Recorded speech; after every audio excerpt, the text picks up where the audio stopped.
helping students match their talents and passions with the world's greatest needs. This small, private, faith-based university is tucked away in a quiet, rural town between two of the top 5 largest cities in the state of Texas, Austin and San Antonio. I'm your host, Alex Boylan, and over the next half hour, we're gonna show you around this welcoming and beautiful campus through the stories and experiences of its students. You're gonna hear about why they chose TLU, what they love about their experience, and how most students are involved in multiple on and off-campus activities, clubs, sports, and the arts. TLU's incredible students will show you what it means to learn boldly and live to inspire. So let's get started and show you around this absolutely beautiful campus. Welcome to Texas Lutheran University. This is the College Tour.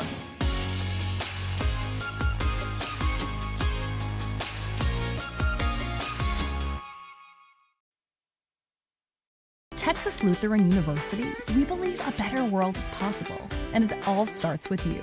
For more than a century, we've been preparing students just like you to follow their dreams and embrace their potential. With small class sizes to facilitate relationship building and affordable tuition, we're committed to you. Because at TLU, you're not just a student, you're part of a community. TLU. Learn boldly, live to inspire. Learn more at tlu.edu.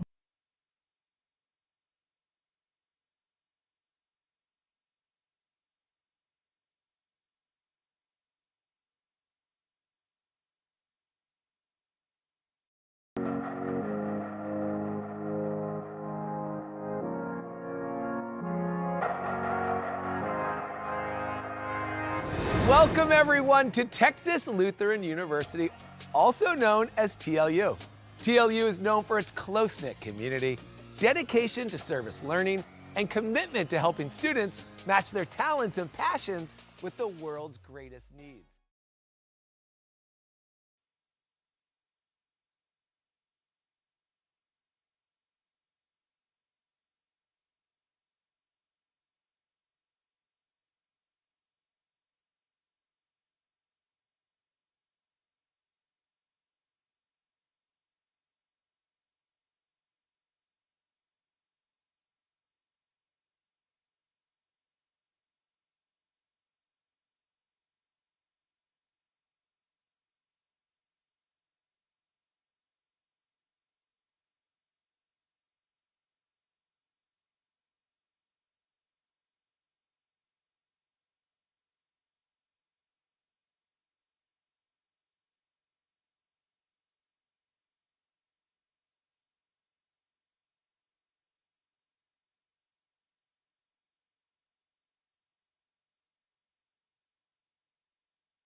than dream of a better world. Make it happen with a TLU degree. Texas Lutheran University provides one-on-one opportunities for students to build their college resumes. As freshmen and sophomores, our students are performing research with a professor, presenting at conferences, and building their portfolios to apply for graduate schools and professional health programs. The world needs you. Answer your calling. TLU. Learn boldly. Live to inspire. Learn more at tlu.edu.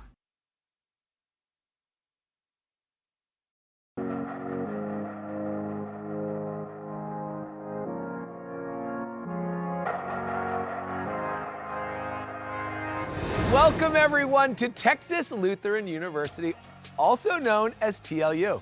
TLU is known for its close-knit community, dedication to service learning, and commitment to helping students match their talents and passions with the world's greatest needs. This small, private, faith-based university is tucked away in a quiet, rural town between two of the top 5 largest cities in the state of Texas, Austin and San Antonio. I'm your host, Alex Boylan, and over the next half hour, we're gonna show you around this welcoming and beautiful campus through the stories and experiences of its students. You're gonna hear about why they chose TLU, what they love about their experience, and how most students are involved in multiple on and off-campus activities, clubs, sports, and the arts. TLU's incredible students will show you what it means to learn boldly and live to inspire. So let's get started and show you around this absolutely beautiful campus. Welcome to Texas Lutheran University. This is the College Tour.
As an MAT student, you are an athletic trainer, and I think that's something really cool that we get to experience. We're pretty hands-on. Anything that like our preceptor asks us to do, like we're able to do. Going out to practices and traveling to games. We're doing evals, looking at them, helping them with their rehab protocols. For me personally, I do a lot of hands-on where I'm speaking with the patients about how they feel. And so I feel like it's a lot of one-on-one interactions. Knowing that I'm going to go into the clinic every day and I don't know who's going to walk through the door and what their problem's going to be, and that I get to be the one that tells them hey, this is what's wrong, but I can also help you, so here's a solution.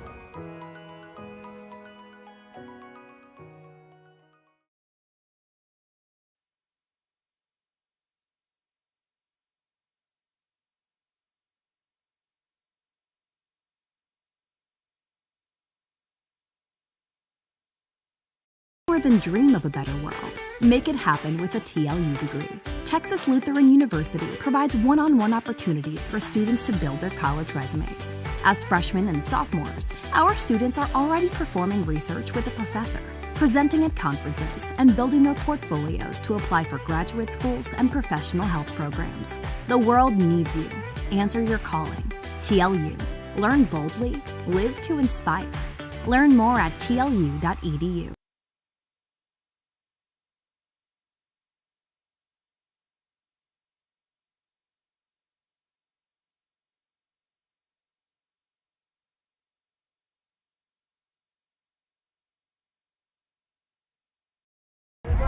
Football is the game of life.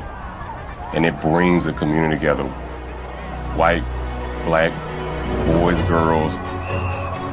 Flag, tackle. Football can revive communities. That's why I think, football is on the right path. Community with football is very accepting and loving to people who enjoy the sport. Win or lose, they do it as a family.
For everyone, from players to parents, football offers unlimited growth with even more to learn. Visit futureforfootball.com to get ahead of the game. Find out where to play, what equipment to use, and get the latest from leagues around the country, including pro tips and parental info from the experts. These resources make it easier than ever to create your plan and make your play.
going into the end zone. Caught, touchdown, Bulldog!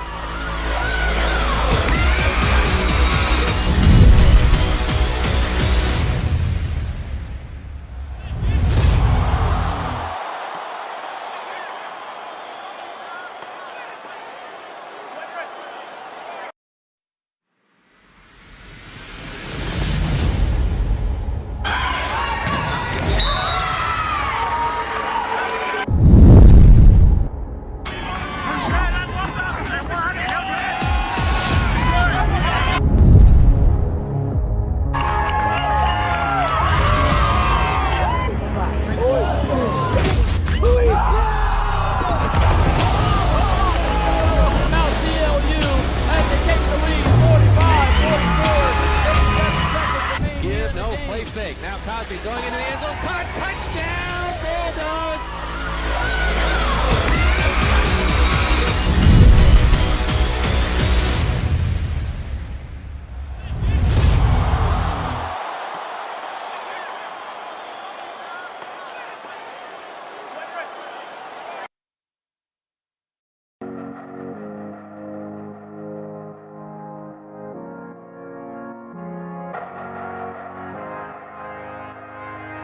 Welcome everyone to Texas Lutheran University, also known as TLU. TLU is known for its close-knit community, dedication to service learning, and commitment to helping students match their talents and passions with the world's greatest needs. This small, private, faith-based university is tucked away in a quiet, rural town between two of the top 5 largest cities in the state of Texas, Austin and San Antonio. I'm your host, Alex Boylan, and over the next half hour, we're going to show you around this welcoming and beautiful campus through the stories and experiences of its students. You're going to hear about why they chose TLU, what they love about their experience, and how most students are involved in multiple on and off-campus activities, clubs, sports, and the arts. TLU's incredible students will show you what it means to learn boldly and live to inspire. So let's get started and show you around this absolutely beautiful campus. Welcome to Texas Lutheran University. This is the College Tour.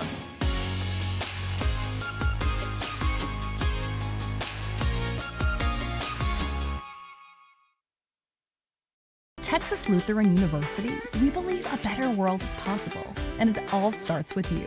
For more than a century, we've been preparing students just like you to follow their dreams and embrace their potential.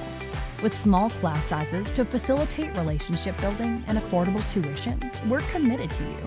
Because at TLU, you're not just a student, you're part of a community. TLU. Learn boldly, live to inspire. Learn more at tlu.edu.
I chose TLU because I like the one-on-one that I get with my professors. Being able to talk to all the professors one-on-one, they were definitely helpful in deciding like what I can do with my degree and then how to get into those different fields. I liked the tour of the campus. Like, I liked seeing how everything was really close together. Our classes now from like first year and second year are all in the lab, so we have our own like space that we can go to for studying. Well, I chose TLU because I had met some people who were in the program and they told me some good things about it. It's a smaller school, so I feel like I was going to get more of that one-on-one type of learning. I get to, be more hands-on with patients and more engaged with my preceptors and my professors and my classmates as well.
Welcome to opening day at Cottisbell Field for the 2024 Texas Lutheran Bulldogs.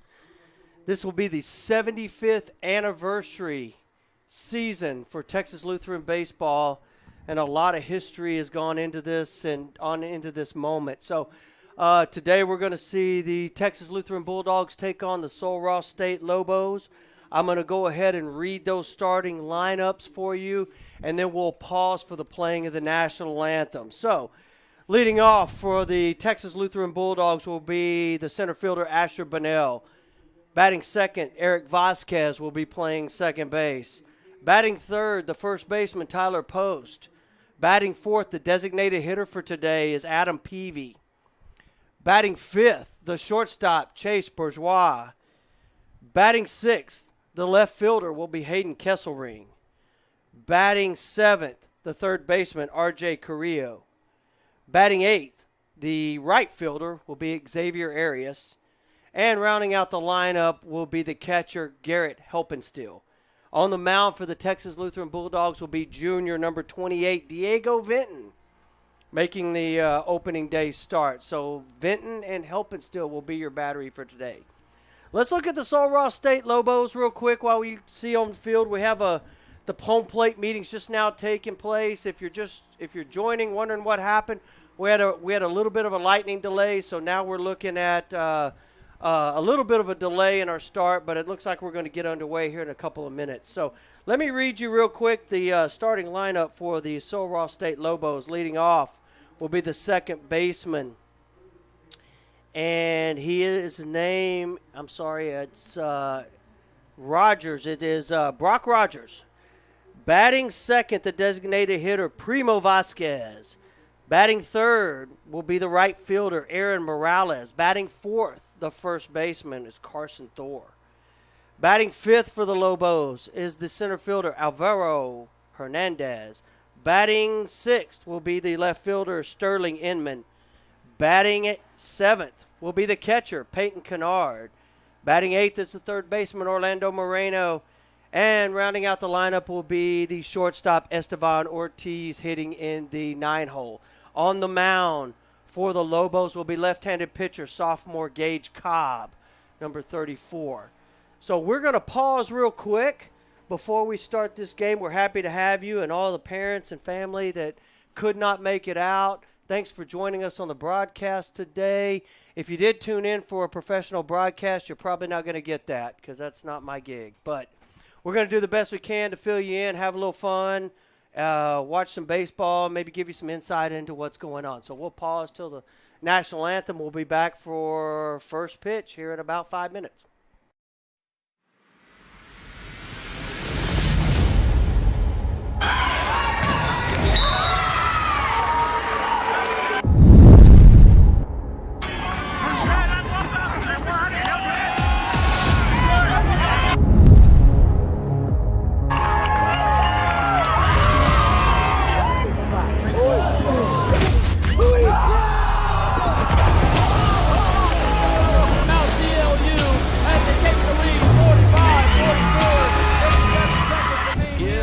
Fake. Now Cosby throwing into the end zone. Caught, touchdown, Bulldogs!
All right, welcome back to Cottisbell Field as the Bulldogs take the field, and we just finished the national anthem, so let's set the defense real quick for the Texas Lutheran Bulldogs. In left field, we have senior Hayden Kesselring. Kesselring's number 22. In center field, you have Asher Bunnell, number 13.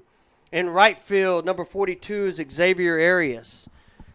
Going around the infield, third base, number 1, R.J. Carrillo. The shortstop will be number 3, Chase Bourgeois. Second baseman is number 7, Eric Vasquez, with first baseman Tyler Post, number 44. Your battery for the Bulldogs today will be Diego Vinton on the mound, number 28, junior pitcher from Houston, Texas, throwing to sophomore Garrett Helpenstiel, making his first collegiate start. The Bulldogs are coached by Kyle Palmer in his first game, first season, former TLU baseball alumni Kyle Palmer. His assistant coaches are Colton Parrish. Colton Parrish is in his second year with the Bulldogs. And in his first year, we have Jake Robles. Also helping out the coaching staff will be Noah San Miguel as a student manager. So here we are getting ready for the first pitch. Behind your umpires for today are Jerry Johnson, Andy Keller, Joe Lopez, and we have Brock Rogers stepping in, the second baseman for the Sul Ross State Lobos for the first pitch of the 75th season of TLU baseball. And here we go. First pitch, bunt attempt, bunted and swung and missed, so that'll be strike one. Good start to the season. Diego Vinton filling it up. I know that's going to be an emphasis for the pitching staff this year. Always is. Ground ball to shortstop, 3-hopper. Chase Bourgeois picks it up on the run. Nice throw to Tyler Post. Out number 1. So 2 pitches, 1 out. Really good start to the season for Diego and the Bulldogs, and we're going to have the designated hitter Primo Vasquez coming up for Sul Ross State. Sul Ross coached by Eli Gallego, also a Sul Ross alum, and there's first pitch to Primo will be down for ball 1. So you've got two alums coaching these teams, and Kyle Palmer and Eli Gallego. And Eli Gallego is assisted by, I'll get that for you in a second, and that's a ball 2 inside fastball. Anthony Chavez will also be assisting Eli Gallego. Eli's in his second year as Sul Ross transitions to Division II. So 2-0 to Primo. 2-0 pitch is over for strike 1. So 2-1 pitch, look like something off speed. We'll try to, as much as we can, fill you in. It's a little bit of a tough visual on what exactly they're throwing. And there's a fastball, misses down and in, so ball 3. So now we're at 3-1. Again, I know that Coach Palmer, who will be also in charge of the pitching staff, is certainly emphasizing commanding the strike zone and commanding the fastball on both sides of the plate. And there's a fastball 3-1 pitch inside, check swing, strike 2. So now full count, 1 out. Need to get a strike right here. Need to get the ball put in play. So Vinton looking to get Primo to move the barrel here.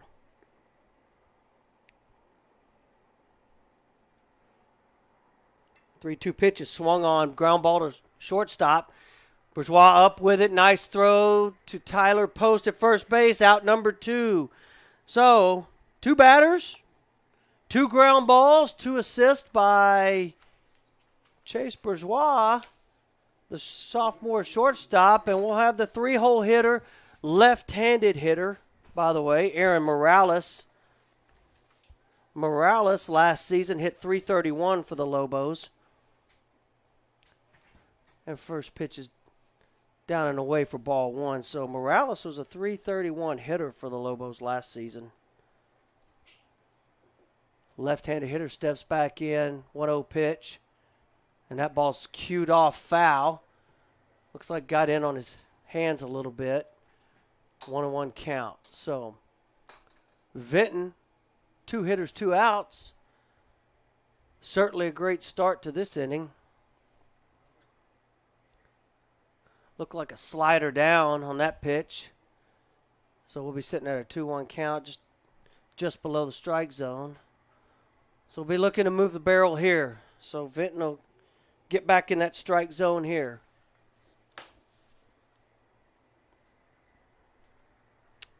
Two-one pitch is popped up foul.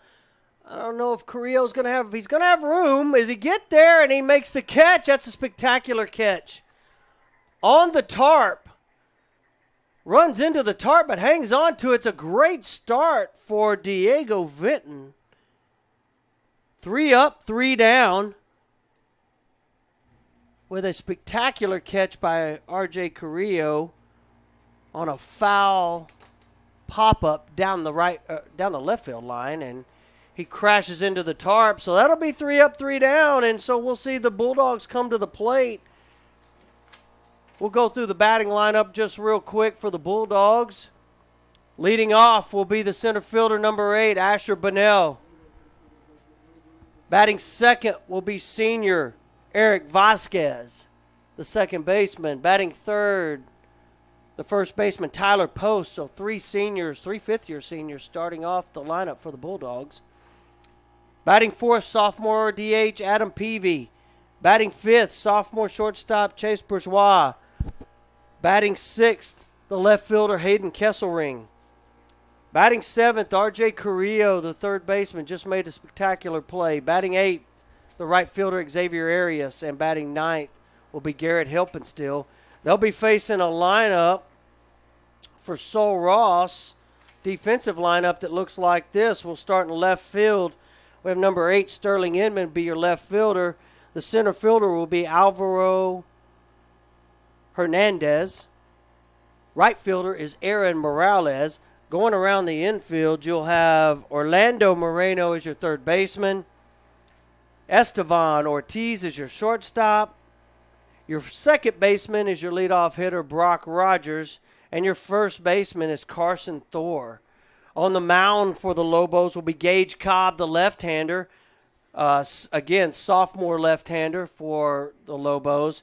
And his battery will be Peyton Kennard, the catcher. So that sets the lineup for the Lobos, with the Bulldogs coming up momentarily, and we'll get the first pitch of the Bulldogs' offensive season started.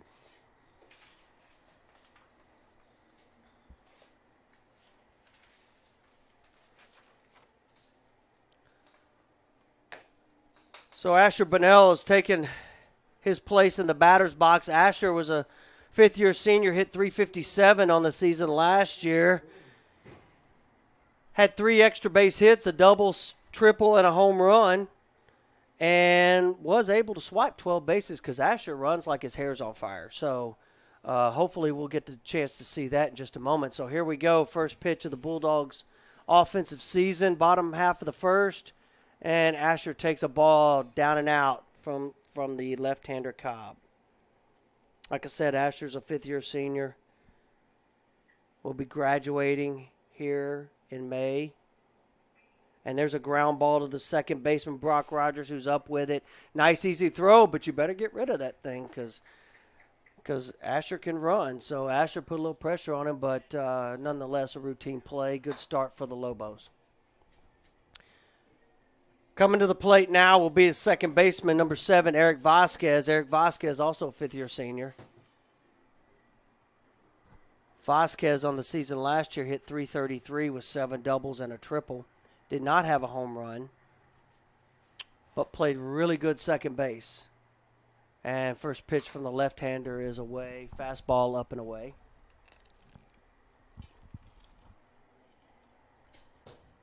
One and 0 count. Second pitch on the way. Second pitch is a breaking ball. Grabs the outside corner for strike one. So 1-1 count. Vasquez, second hitter of the inning. Second hitter of the season for the Bulldogs. Oh, and that looked like a breaking ball that backed up on Gage a little bit, and Vasquez swung through it. So the count's 1-2. 1-2 with 1 out for the Bulldogs. There's a fastball up. Misses up, so it's 2-2. Might expect to see a breaking ball here since he's been in the strike zone twice with a breaking ball and missed twice with a fastball. So let's see what Cobb and Kennard come up with here. And there's another breaking ball, and it's spilled out to right. Looks like a routine fly ball for the right fielder, and that'll be out number 2. So Cobb went with the breaking ball there. Again, looked like he had a little bit of a command issue with the fastball that at bat, so went back to the breaking ball. Now we'll see Tyler Post. Tyler Post coming off a .362 season with 16 home runs, steps into the batter's box as a 3-hole hitter today. First pitch against the left-hander is a breaking ball, bends around the plate for ball 1. So 1-0 count here. I think Cobb will probably give him a steady diet of breaking balls if I was guessing. Oh, fastball up and in, misses up. So it's 2-0 count. 2-0 count for Post.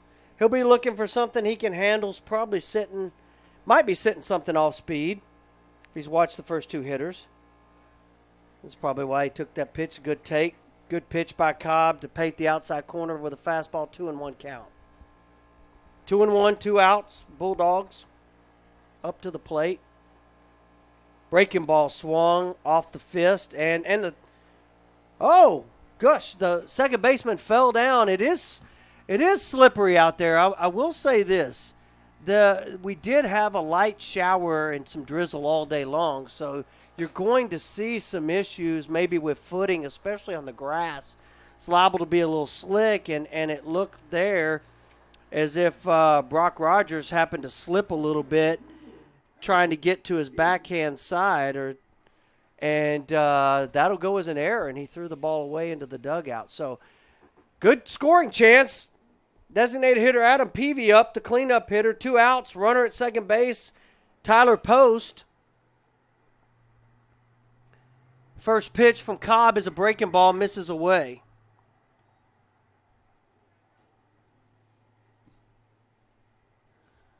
So 1-0 count.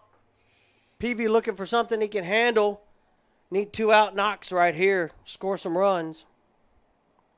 There's a fastball. Looks like it was down and away. Tried to grab that outside corner, just didn't quite get there. So it's 2-0 count. 2-0 count, good pitch to hit. We'll see if Peavy gets what he's looking for right here. Cobb comes set. There's a fastball fouled off. Came back inside a little bit. Peavy just a little bit tardy on that particular pitch as he's getting his timing down. So it'll be 2-1 count. He's still in control. Still in control of the count. Still looking for something he can handle. Need to find barrel here. Trying to get a ball moving so we can score that run. Here's a 2-1 pitch. Fastball up and away. Swung through it and missed. Again, looked like a little bit of hop on that fastball by Cobb. Evens the count at 2s. So we got deuces wild, 2-2-2. 2 balls, 2 strikes, 2 outs. Here in the bottom of the first. Pitch on the way. Looked like might have been a little bit of a changeup or some sort of off-speed pitch that drifted in. Will run the count full for the designated hitter, Adam Peavy. So full count, 2 outs. Let's see if Peavy can't get something to drive right here. Oh, and he swung through a pitch. Good job by Cobb working around the 2-out error at second base. Cobb looks like he's got pretty good stuff today, so looks like that's going to be a bit of a challenge for the Bulldogs. But nonetheless, that's the end of the first inning. Score 0-0. Bulldogs and Lobos back in a moment for the second inning.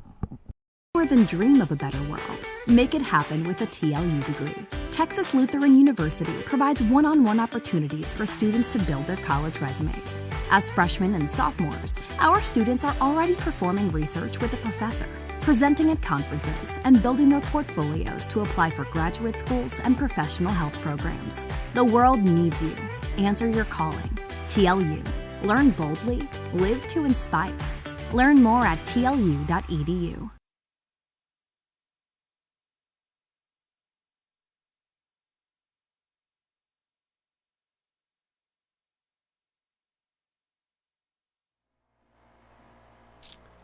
All right, we're back, and Vinton's finishing up his warm-up pitches. Looks like Helping Steel's about to throw it down, get the inning started.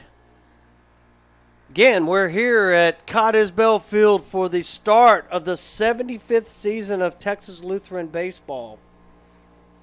Bulldogs coming off a season that saw them 29-15 and winning the SCAC regular season championship. Kyle Palmer in his first year, 2009 grad, taking the helm in his first game. So Vinton's on the mound, ready to deal. Inning number 2, here we go. And that'll be strike 1 on a fastball. Leading off the inning for the Lobos is the first baseman, Carson Thor. Carson Thor down 0-1. And it looks like a breaking ball out and away. 1-1. 1-1. So Vinton moving up the count.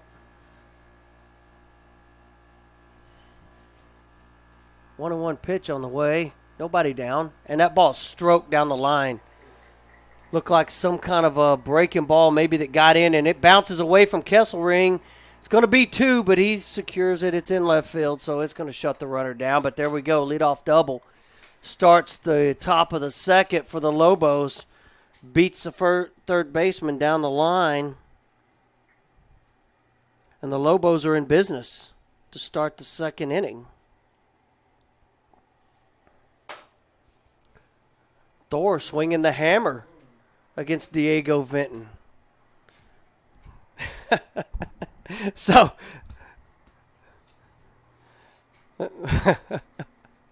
umpire's not in place. That's early season for them, I guess. Coming up now, Alvaro Hernandez for the Sul Ross Lobos, the center fielder. With a runner at second, nobody out. That's a fastball inside by Diego for strike 1. Hernandez is going to look to, at the very least, get that runner over to third base, get him in scoring position 90 feet away. A lot more options to score from there, and there's the 0-1 pitch, down, blocked. Good breaking ball, blocked by Garrett Helpenstiel, sophomore catcher. Great job back there. Certainly don't want to move the runner up without the hitter having to swing the bat here, so... So Hernandez has a 1-1 count, nobody out. Leadoff double. Again, he's going to be looking to move that runner. And there's a fastball fouled. It's going to be down the right field line, but that's going to be out of play. Can't quite get there. Xavier Arias giving it a little bit of a chase, but it's going to be a 1-2 count. Looks like Hernandez was trying to go that way a little bit, and that's what you want to see him do. Certainly want to see Alvaro move that runner again, so that's probably why we're going to see something tight from Diego right here inside. 1-2 pitch, nobody out. Oh, misses with a fastball. Looked like we were set up in, but missed up away. Didn't look committed to that pitch, so he's got a 2-2 count. 2-2 count from Diego. And Diego gets a ground ball. Shortstop makes a play. Runner will advance. Bourgeois with a great play, sliding to his glove side. Certainly saves a run, but runner advances. So good job by Bourgeois. Good job by Vinton. But also a really good job by the hitter Hernandez with the ground ball that moves the runner. So now Sul Ross with 1 out has a runner 90 feet away. And that brings up the left fielder, Sterling Inman. Inman from the left side takes fastball away. Looks like it ran off the plate. Inman was a 176 hitter last year in limited action. But looks like he's cut through and swing and miss 1-1. But he'll be starting today and hitting in the 6 hole, playing left field for the Lobos. And like I said, Lobos are transitioning to Division II, so they won't be around much longer for Division III play. That's a breaking ball down. Put Sterling ahead in the count, 2-1. So Vinton's behind, needs to get the ball moved here. Need to move the baseball. Pop up on the infield's preferable. And there's a great off-speed pitch for strike twos. That's a really good pitch. 2-1 counts, primarily a fastball count. Looking fastball if you're a hitter, and to get an off-speed pitch over the plate, it's a great job by Vinton commanding a secondary pitch. 2-2 count, 1 out.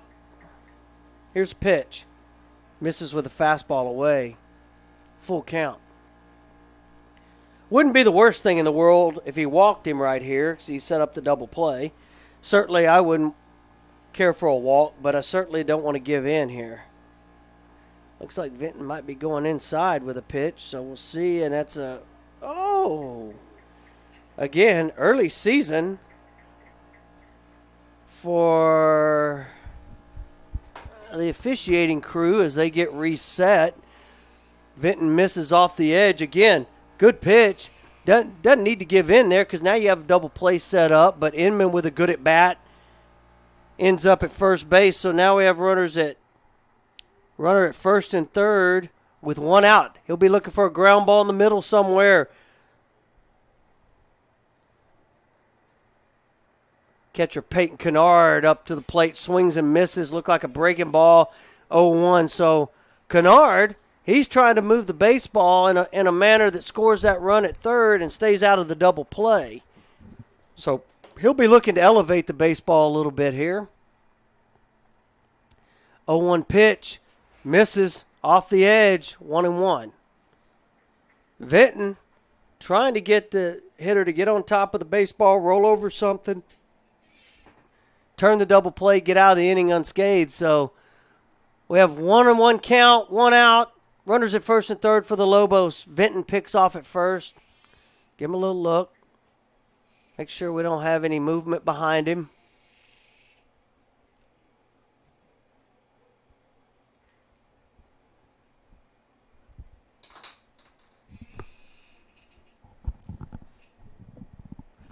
Here's a 1-1 pitch, and he picks off again. I think he's got him. Yes, sir. Looked like a runner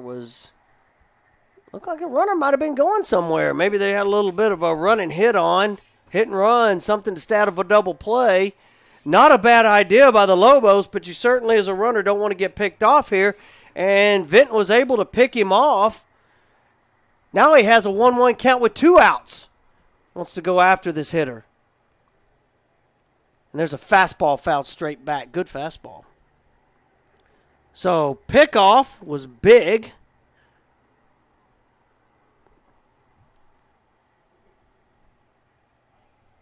Really put the Lobos in a bind. Again, it was a good time to be running, too. Opportunity to put a guy in motion. Again, just stay out of the double play, and that'll allow you to score that run. But now you have a 1-2 pitch, 2 outs. 7-hole hitter, catcher Peyton Kennard at the plate for the Lobos. Runner at third base now. It's Carson Thor, who led off the inning with a double down the line. Here's the 1-2 pitch. It's fouled off. Good fastball inside. Good job by Kennard, staying alive.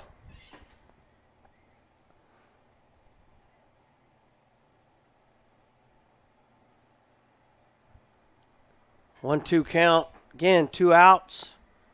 Vinton to deal it. And there's a fastball again fouled off. Good fastball. Good job by Kennard. Kennard's shortened up a little bit, trying to put something in play. Again, never know. We saw in the bottom of the first that grass is wet. Ball's going to be a little wet. Feet are going to be a little wet. Value in just putting something in play. Here it is. 1-2 pitches. Hit off the fist and doesn't clear the second baseman, Eric Vasquez's head. So Vinton works around a leadoff double. And the biggest play of the inning was the pickoff at first base with runners at first and third. So good start for the Bulldogs. Throw up another 0 in the second inning, so we're 0-0. Heading into the bottom of the second with the Bulldogs coming to the plate. 5, 6, and 7. We'll be right back. Texas Lutheran University, we believe a better world is possible, and it all starts with you. For more than a century, we've been preparing students just like you to follow their dreams and embrace their potential. With small class sizes to facilitate relationship building and affordable tuition, we're committed to you. Because at TLU, you're not just a student, you're part of a community. TLU. Learn boldly. Live to inspire. Learn more at tlu.edu.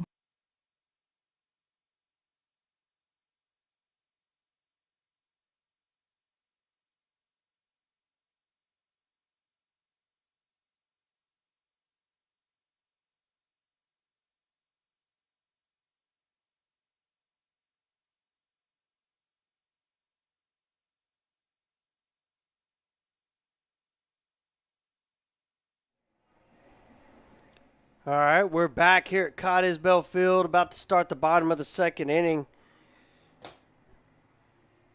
I'm doing my best to answer all the derogatory text messages from former players like Cole Irby. But nonetheless, we're undeterred. We're back. Start of second inning, Gage Cobb on the mound. Left-hander, sophomore left-hander from Friendship High School in Lubbock, Texas, outside of Lubbock. Bulldogs will bring up 5, 6, 7, Chase Bourgeois, Hayden Kesselring, and R.J. Carrillo to start the bottom of the second inning. And here we go. See if we can't get something started here with sophomore Chase Bourgeois. Chase hit 370 last year in limited action. Here's the first pitch. Looks like ball off the edge, ball one. Sophomore Chase Bourgeois hit 370, again, limited action last year. He's now taking over at shortstop. Here's the second pitch, takes strike one.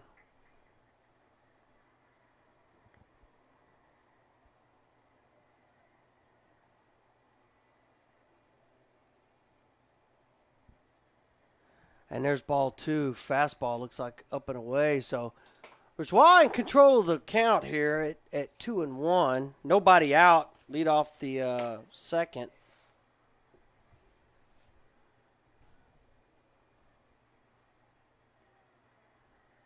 And that's a fastball down and in. So 3-1 count.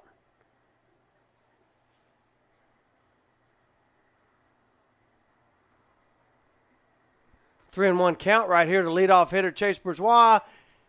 Looks like a fastball catches the outside corner, fills up the count, so it'll be a full count. Number 5 hitter leading off the inning for the Bulldogs is Chase Bourgeois. Full count, nobody out. And that ball's fouled off down the line, so Bourgeois stays alive.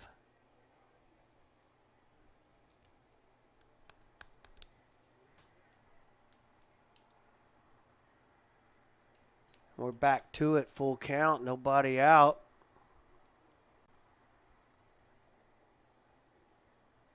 Here's the pitch, and it's a fastball up and away. Looks like he had a little moisture on his hands. It is humid out there, and Bourgeois leads off the inning with a walk. Get the Bulldogs started, so we'll get to see what kind of offense that we put in.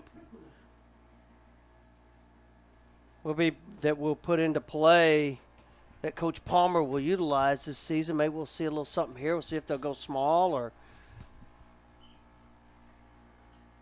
And Hayden Kesselring, number 22, fifth-year senior, stepping in. Oh, there's a pickoff move.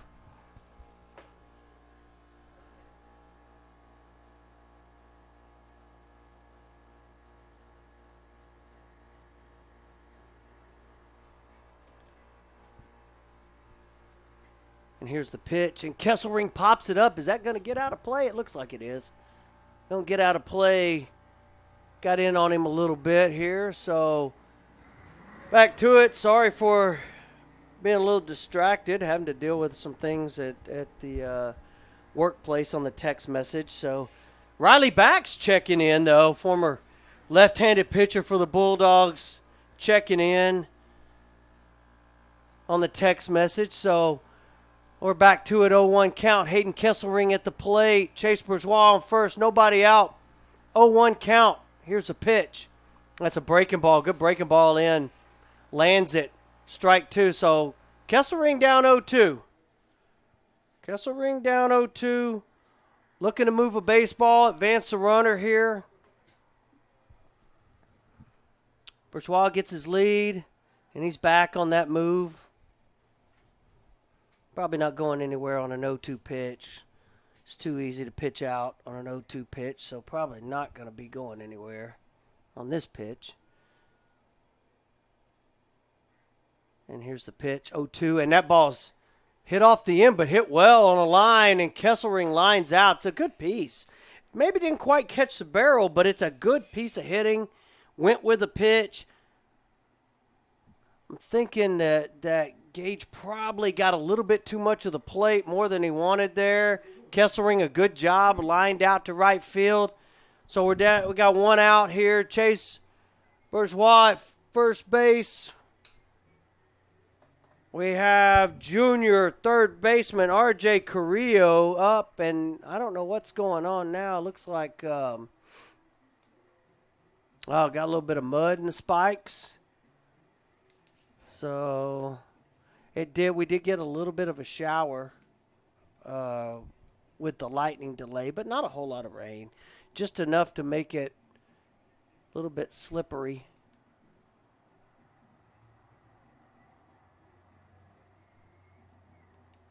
So it looks like they're getting some sort of a tongue depressor, and probably looks like there might be a rosin bag out there. It is a little humid out here, so we're back to play. R.J. Carrillo stepping in.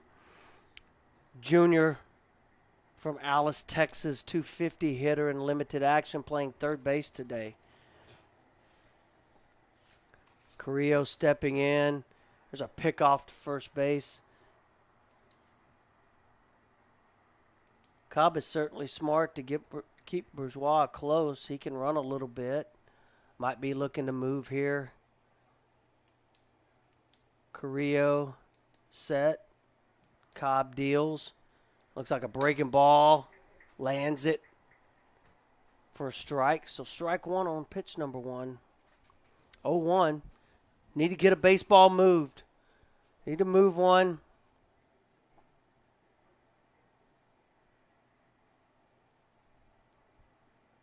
And there's a pickoff play. Well, pickoff play to first base, and got a Blade Strelsick checking in as well, and a little bit critical, but nonetheless, we're back. And that's a breaking ball that bends around the plate.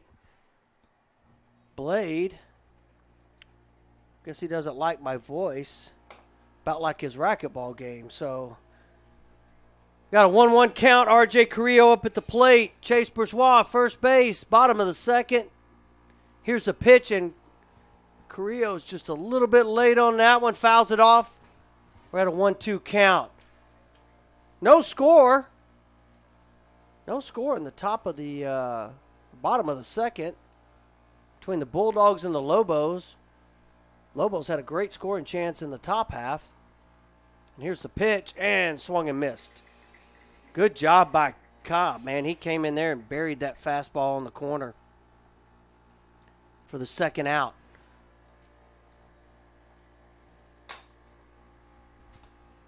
So now we'll get 2 outs. Bourgeois hasn't moved. Got Xavier Arias, a transfer, stepping into the plate. Junior, right fielder, and he takes a ball inside, it looked like. Looked like a little bit of an off-speed pitch. Xavier, the son of former player San Juan Arias, a TLU baseball alumni. And there's a ball that's lined into right. That ball's well struck, but right at the right fielder. So unfortunately, 2 well-hit balls after a walk, and the Bulldogs come up a little bit short there, but really good barrels. Really good barrels and a positive inning for them. So still didn't get anything across the plate. We're headed to the third inning, top of the third. It's 0-0. Vinton taking the mound. We'll be right back.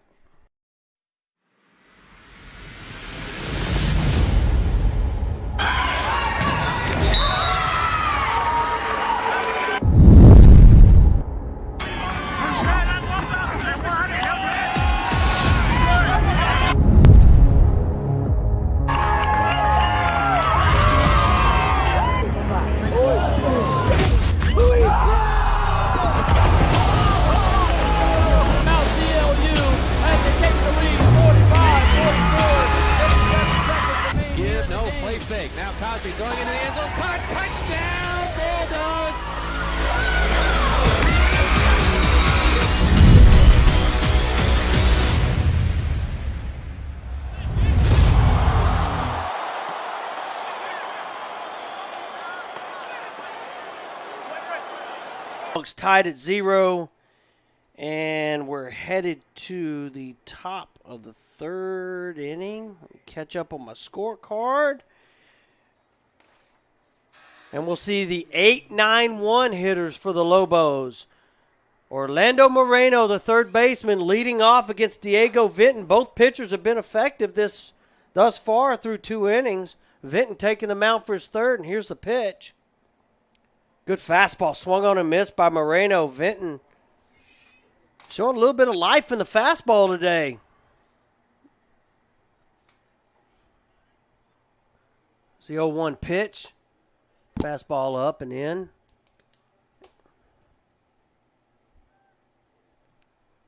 Evens the count 1-1. So 1-1 count. Nobody out. And there's a breaking ball. Lands for strike 2. So Vinton ahead in the count 1-2.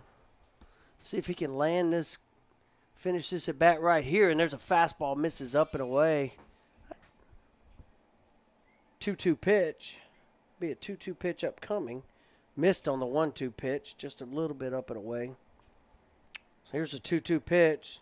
Vinton kicks and deals, and there's a fastball. Grounded to the left side, and RJ picks it up and then skips a throw over there for Tyler Post to pick up. So really nice pickup by RJ and Posty at first base. Good job. Good start to the third inning. So Vinton gets the leadoff hitter on a ground ball to the third baseman, brings up the 9-hole hitter, Estevan Ortiz, the shortstop.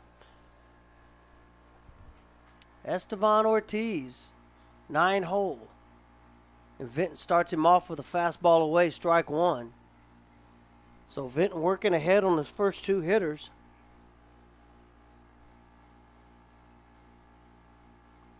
Oh, misses up and in with a fastball. Getting lots of check-ins from former players on the text line. And there's a fastball, misses inside again, so it's 2-1. So got a Blake Capadonna checking in, and but he likes my voice, so that's a shout out to him. And and there's a fastball that hits the inside corner for strike 2. So 2-2, Diego Vinton, 1 out. 9-hole hitter Estevan Ortiz up.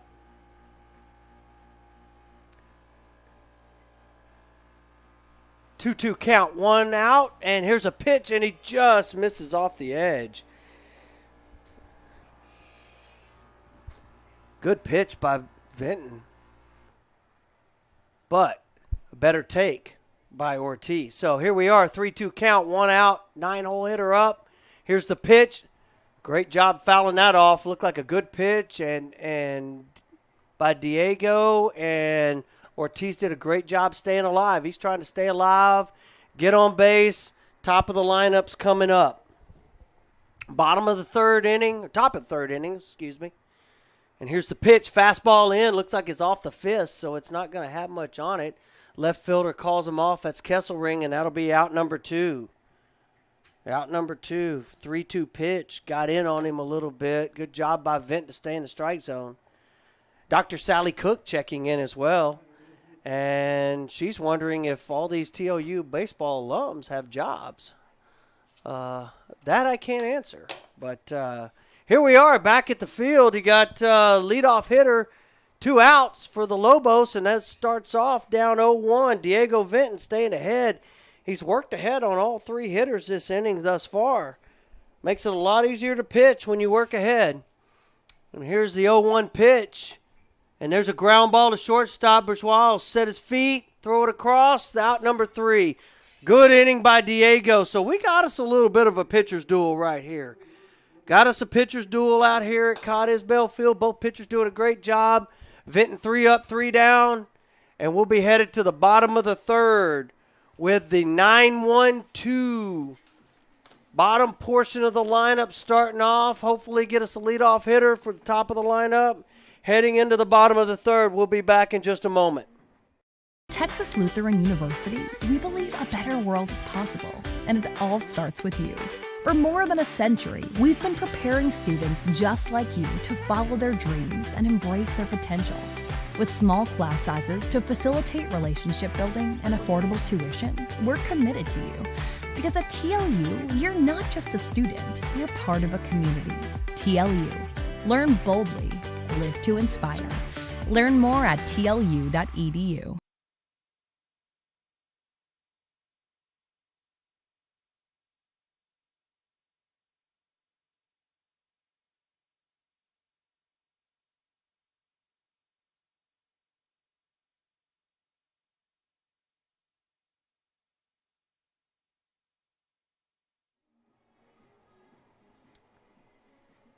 And we're back here at Cottesville Field.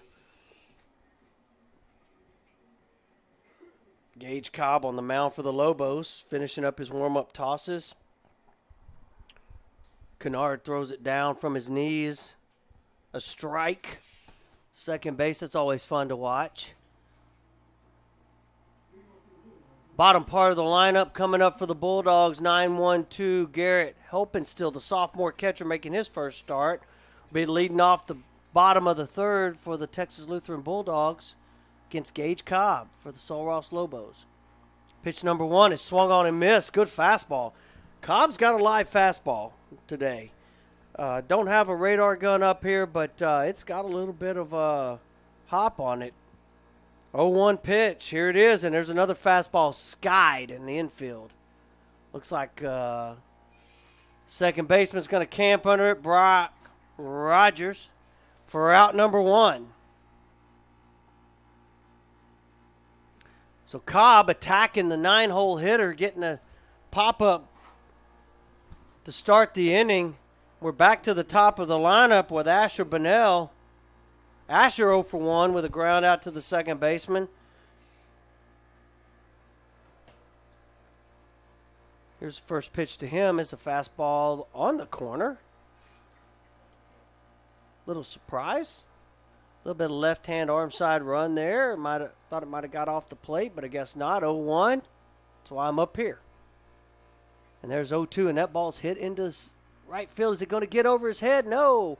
Right fielder tracks it down. There's a slight wind blowing in from right, but I don't know that ball was hit well, but maybe not well enough to that part of the park. That's a deep part of the ballpark, especially with the wind blowing in. It's going to be hard to clear that right fielder. You're going to have to really hit it to get it out of right field today. So that's 2 up, 2 down for the Bulldogs. Quick inning happening. Eric Vasquez, the 2-hole hitter up. He's 0 for 1. And there's a ball slashed right at the first baseman. Well, that was a quick inning. That was about 5 pitches. That inning. That was a great inning by Cobb. He just attacked hitters and a couple of well-struck balls. The Bulldogs have put a couple of barrels on the ball, just can't get it past that right fielder. Again, that's a tough spot to hit it at Cottesville. You're going to have to clear that gap, especially with the wind blowing in slightly. Ball tends to die out there, so I'm going to have to really stroke it to get it moving out there. But nonetheless, here we are, headed to the top of the fourth inning, 0-0 in a pitcher's duel. Sul Ross with the only hit today, a double down the left field line by the first baseman, Carson Thor, to lead off the top of the second. But he was stranded at third after a pickoff at first base. So this inning we'll see the 2-3-4 hitter coming up. 4 hitters coming up for the Lobos. So Vinton finishes up his warm-up tosses. Helpin still throws down. So top of the fourth inning, 0-0. 1 hit, 1 error for the visiting Lobos, and no hits, no errors for the Bulldogs. Both pitchers filling up the strike zone. Both pitchers attacking hitters with good stuff. Here we go for the start of the fourth inning. Diego Vinton starts it off with a strike. Both pitchers getting ahead early in the count. That is crucial. 0-1 pitch here. And that ball stroked right up the middle. Good piece of hitting by Primo Vasquez. Single right up the middle on a pitch that was away. Primo Vasquez was a .360 hitter last year in 26 games, so he's a good hitter, obviously a good hitter. He's hitting in the 2-hole. Now we have Aaron Morales coming up, the 3-hole hitter. .331 hitter last season. Left-handed hitter with a runner at first, nobody out. Oh, and he tries to slash bunt it. A little bit of a slap bunt, and that ball's going to be late, and he gets by post. That ball's down the right field line, and it looks like they're going to hold. Oh, they're going to send the runner, and he's going to be dead at the plate. So that's a crazy play. So let's recap it. We had a bunt down the line. Looked like a little bit of a, kind of popped at it a little bit. I think I said slash bunt, wasn't a slash. Popped at it a little bit. Third baseman R.J. Carrillo comes up, throws the ball, gets through Tyler Post into right field. They pick the ball up. I'm not sure it was either Vasquez or Xavier Arias that picked it up and threw the guy out at third base. I think Coach Gallegos is regretting sending him there, but took a chance in a game to score a run. I understand it. So nonetheless, here we are. One out. Runner at second base. And that ball's crushed, but foul. And you better stay away from Thor's hammer right there. I mean, that kid, he put charge into that one. Just foul, though. Nobody got my reference to the hammer earlier, so we're back 0-1 pitch, and we're going to see something away there, 1-1. Benton just missing. So crazy play, but it comes out. The Bulldogs get the out at home plate. So here we are, 1 out, 1-1 count, runner at second base for the Lobos. And there's a off-speed pitch that misses just in.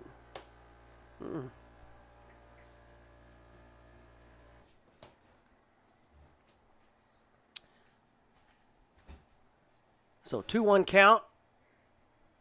Pitch on the way. Good fastball on the edge. Tickle in the black there with a evens the count up at 2s. So we got 2-2 count, 1 out. Vinton on the mound. Looking to keep the runner at second base. Runner's at pointing a little bit, so I don't know what that means. But that's a ground ball to Vasquez, and he can't get it out of his glove. Can't get it out of his glove right there, and that'll be an E4. A routine ground ball. Ball got stuck in the glove a little bit, but it's not the worst thing in the world. We got 1 out. Set up. Runners at first and third. Got 1 out. Set up for a double play ball. Number 5 hitter, Alvaro Hernandez up. Oh, and we've got an early break. We're going to test that early break defense, and Vasquez has the ball. And there goes, oh, and we didn't look. And the runner will score, so we don't have anybody at second, so it's early season, and I think he got him in a really terrible rundown there. But Saul Ross steals a run in an early break situation. So send the runner at first early, testing that early break, early steal defense, and Bulldogs unable to execute. Did get an out, but unable to prevent the run from scoring. So after a rundown, we have 2 outs and nobody on. So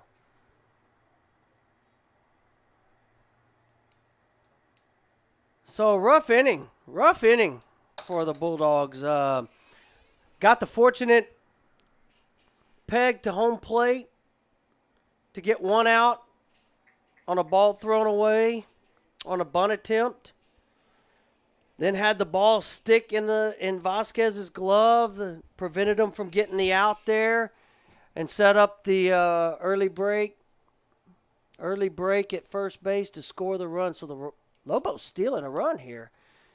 Vinton coming back. He's missed with that pitch somewhere. It's now 3-0 with 2 outs.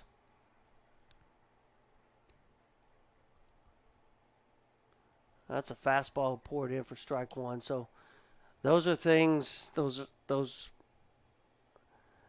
bunt and early break defenses, first and third situations, those are things you work on and get better as the season goes on. Ground ball to Vasquez at second base, and that'll be the 3rd out. So Ross scores a run. Scores a run after a single, an error, and another error, and then a run scores on the early steal, unable to execute by the Bulldogs. I'm sure they'll get that squared away as the season goes on, so don't worry about that. That's just early season things you have to work through. Good job by Coach Gallegos putting that play on. Again, he probably knows from his team that it's early. It's hard to execute those things, and you haven't worked on them a whole lot because don't have a lot of practice time in Division III baseball. So before the season starts, so we're headed to the bottom of the 4th inning. Lobos take the lead 1-0 on the Bulldogs. Bulldogs coming up 3, 4, 5. Part of the lineup. See if they can't maybe put up a crooked number here and get that score tied up. We'll be back in just a moment. More than dream of a better world.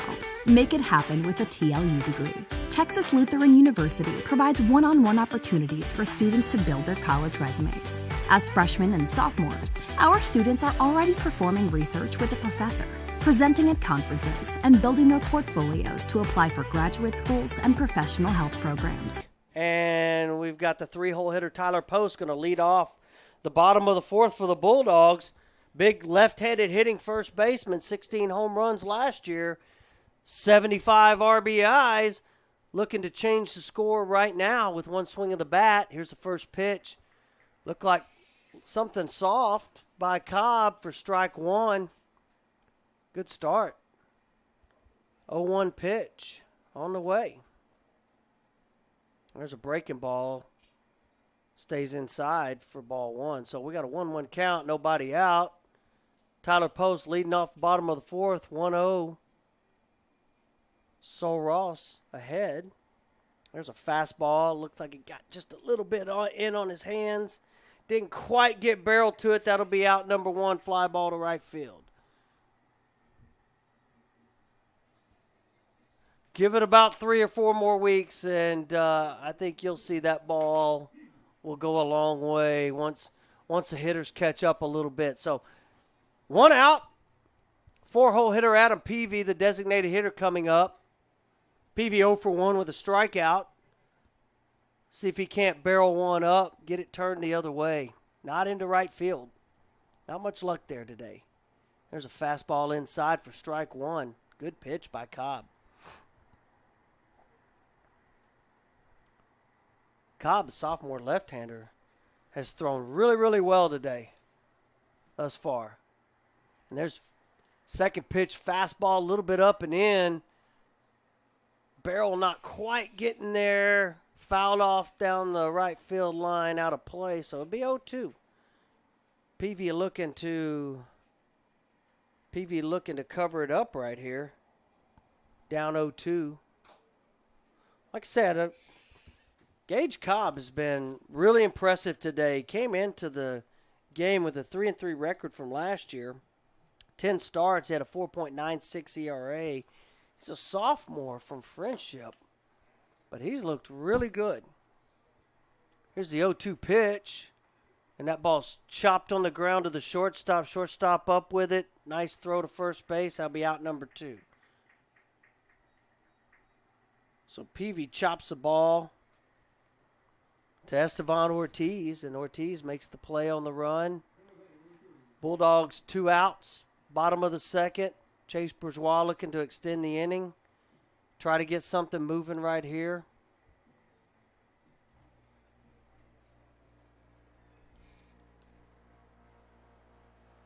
Cobb in control. No hits thus far. There is a pitch that looked like it's a little bit down. Looked like he was trying to tie him up with a fastball in. He's really hammering these hitters inside with a fastball. And there's a breaking ball. Lands for strike one. So 1-1 count. Probably a good take by Chase. Looking for something else. There's a 1-1 pitch. Breaking ball misses. Puts Chase in control of the count, 2-1. So 2 outs, 2-1 count. Chase Bourgeois up. Looking to extend the inning for the Bulldogs against Gage Cobb and the Lobos. And there's the 2-1 pitch up and away. 3-1. Bourgeois led off the second inning with a walk. 3-1 count right here. He's in control. See if he can't draw a walk and get Cobb turned sideways up there. Oh, and he fouls it off. Good pitch. Cobb came right at him. Chase with a good swing just chops it foul. I guess still full count. Full count, 2 outs. Cobb kicks and deals. And there's a fastball up and away, and Bourgeois works second walk of the game. 2-out walk by Chase. Brings up the 6-hole hitter, Hayden Kesselring. Kesselring 0 for 1, had one of those lineouts to right field in the second inning. And Cobb comes set. Here's the pitch, and looks like a breaking ball down for a 1-0 count. So Kesselring ahead in the count. He's been watching. He might look for a fastball in here. Seems like that's kind of been Cobb's go-to when he's behind, and he hasn't been behind much. But he has won a lot inside with the fastball. So hopefully Kess has been watching,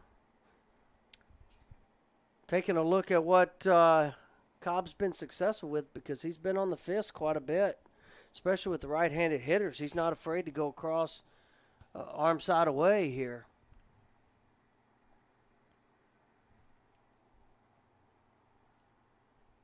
So after a discussion, Kennard and Cobb get on the same page. Got 2 outs, 1-0 count.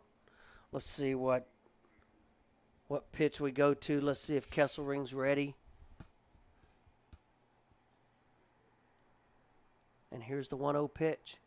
It's a breaking ball slashed. Is that fair? Oh, it's foul. Just foul.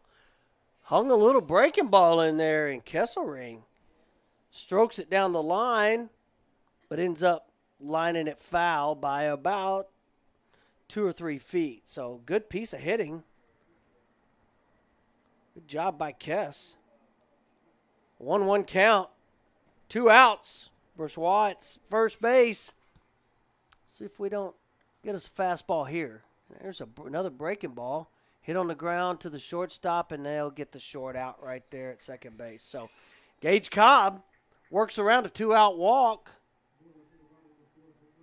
to leave Bourgeois and the Bulldogs stranded. And that's through 4. Here at Cottage Bell Field with the Sul Ross State Lobos 1, the Texas Lutheran Bulldogs 0. We'll be back in a moment for the top of the 5th.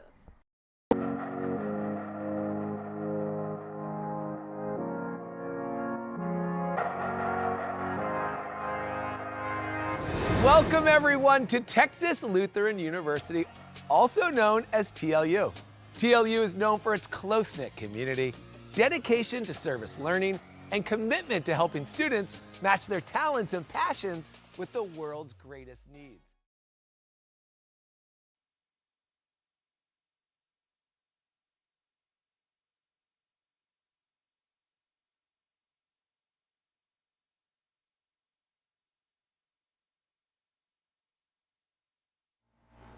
All right, Vinton back on the mound for the top of the 5th inning. Lobos coming up 6, 7, and 8. Sterling Inman, the left fielder, is going to lead off. Top of the 5th for the Lobos. Vinton's been really good, giving up 1 unearned run, couple hits. Been really, really good today. Stayed on top of the strike zone. Headed into the 5th. So here we go. Pitch number 1. It's a drag bunt towards third baseman. He'll let it go foul. Might want to slow down there, boss, and let that go a little bit more foul. You never know what these umpires are going to see sometimes. So bunted foul, trying to force it down the third base line. Inman was. Sterling Inman walked in the second, but was picked off of first base. And a big play, and he's down now, or even count 1-1. So he's down 0-1, but he's now even to count up 1-1. Vinton misses with a fastball away. Looks like a fastball down, misses. So counts now 2-1. 2-1, nobody out. Leadoff hitter for the Lobos, top of the 5th. Both pitchers throwing really, really well today. Vinton pours it in there. Strike 2. So he cuts it in half with a fastball, so he evens the count up 2-2. Nobody out. Here's the pitch. And that ball swung and missed. That's a good fastball by Diego. Swung and missed for out number 1. By my count, that's Diego's first strikeout of the day. Brings up the 7-hole hitter, Peyton Kennard. Kennard's the catcher for the Lobos. And he takes strike 1. Kennard's 0 for 1 with a fly ball to Eric Vasquez at second base. Here's the 0-1 pitch, and that ball is sliced into right. But looks like Xavier Harris is on it, and he makes the catch just in foul territory for out number 2. So Vinton with 2 quick outs. 2 quick outs early in the season. You wouldn't imagine that he'll go very deep in this game. So I'm sure a quick inning will help extend his outing. 2 quick outs. Let's see if he'll go right at the 8-hole hitter, Orlando Moreno. And Moreno slices one foul. Xavier's on it, but he lands foul. Not just out of reach. Couldn't quite get there. So it's 0-1, but Vinton attacking hitters down at the bottom of the Sol Ross lineup.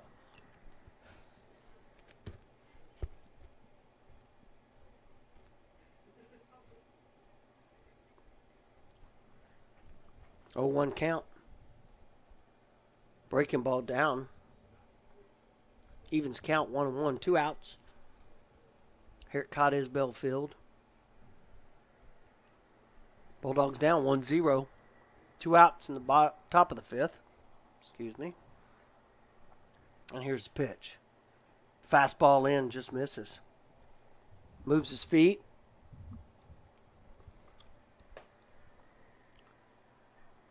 Probably to set up the next pitch, so be an important pitch of this inning. There's a fastball fouled straight back. Vinton with a good fastball today. It's not quite midseason form, being that it's early in the year, but it's certainly a good fastball. 2-2 count. Deuce is wild here at the cot. Pitch on the way, misses. Looks like couldn't tell if that was Cookie was trying to cut the fastball, maybe a little slider there off the edge. Full count, 2 outs. Need to throw a strike here. And there's a breaking ball, chop foul. Coach Palmer in charge of calling pitches today. Not afraid to use the off-speed pitch in a fastball count, for sure. They've got the little pitch calm things nowadays. So, there's a ball slight. Shortstop up with it and across. So, Vinton with a good inning. 3 up, 3 down. First K. He's through 5.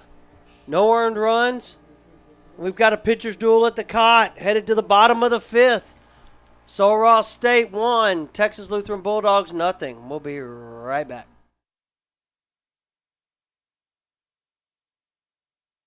More than dream of a better world. Make it happen with a TLU degree. Texas Lutheran University provides one-on-one opportunities for students to build their college resumes. As freshmen and sophomores, our students are already performing research with a professor, presenting at conferences, and building their portfolios to apply for graduate schools and professional health programs. The world needs you. Answer your calling. TLU. Learn boldly. Live to inspire. Learn more at tlu.edu.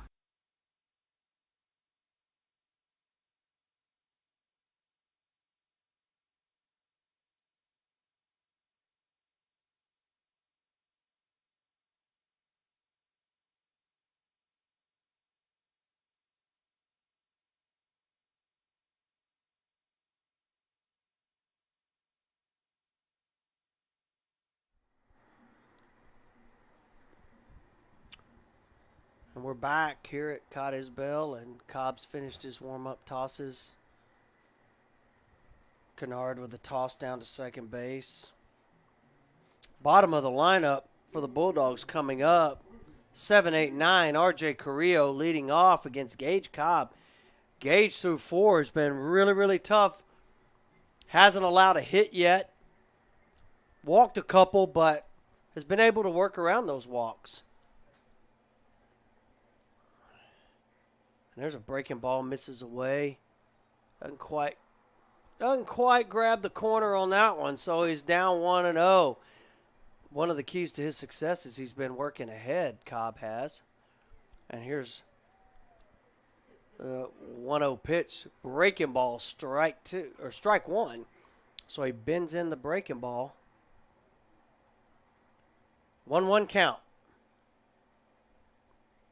And there's another breaking ball for strike 2. So he's landing the breaking ball. He's not afraid to use it.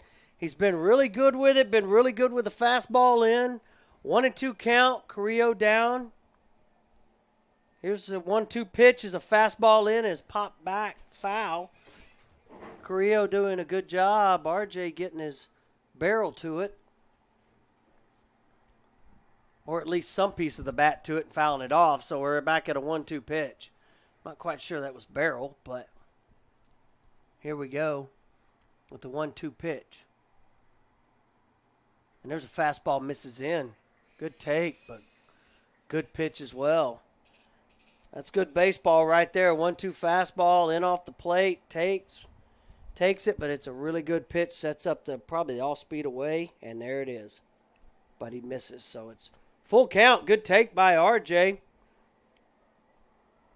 Full count, nobody out. Leadoff hitter for the Bulldogs in the bottom of the 5th. 3-2 count. Here's the pitch. And there's a breaking ball, strike 3. Tough pitch to hit there, wraps around the edge of the plate. So RJ will be 0 for 2 in this game, and we'll see Xavier Arias coming up. When Xavier hit the ball hard to right field his first at bat. See if he can't duplicate that, but find some hole. Then he chops a breaking ball. Shortstop comes up and makes a great throw across. Just beat Arias.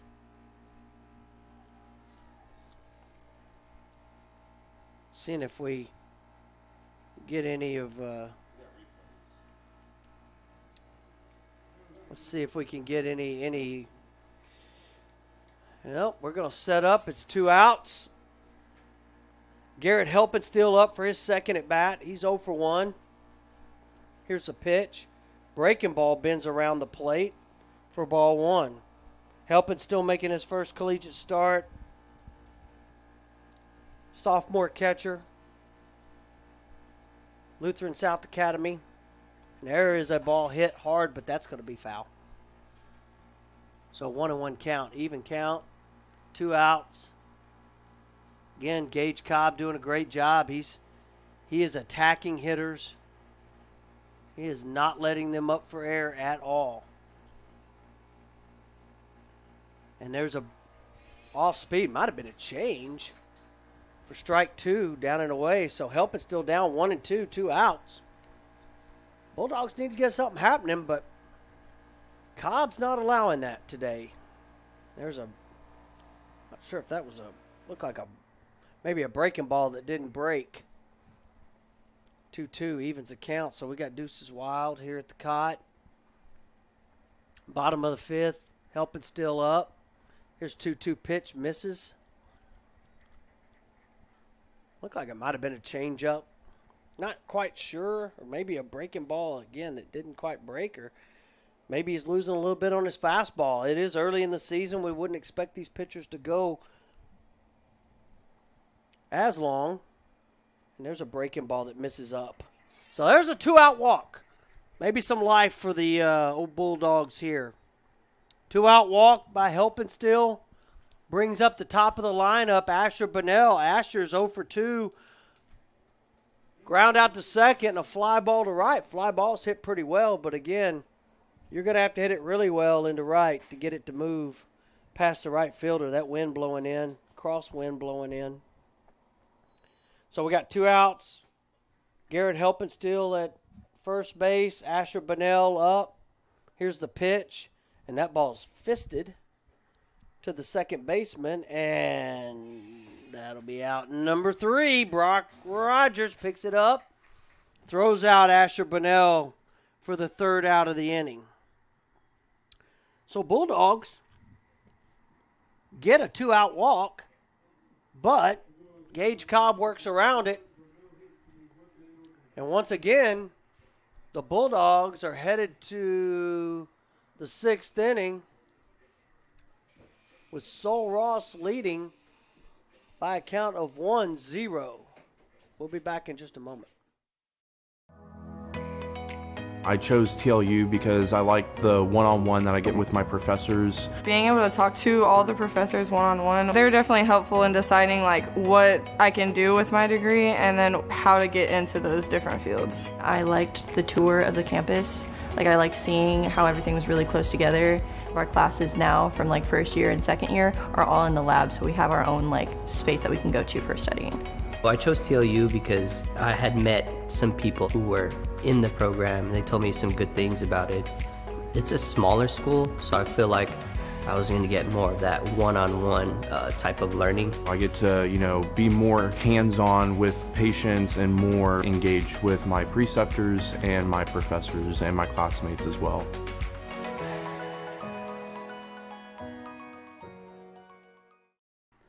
And we're back. Diego Benton on the mound. Diego's been great today. He's going to start off the top of the 6th inning against the Lobos. Lobos will come up 9-1-2. Estevan Ortiz with a really nice play over at shortstop in that bottom of the 5th inning. He'll be leading off. And here's the pitch, and Benton. That ball's lined into right field for a base hit. So leadoff runner on for the Sol Ross Lobos.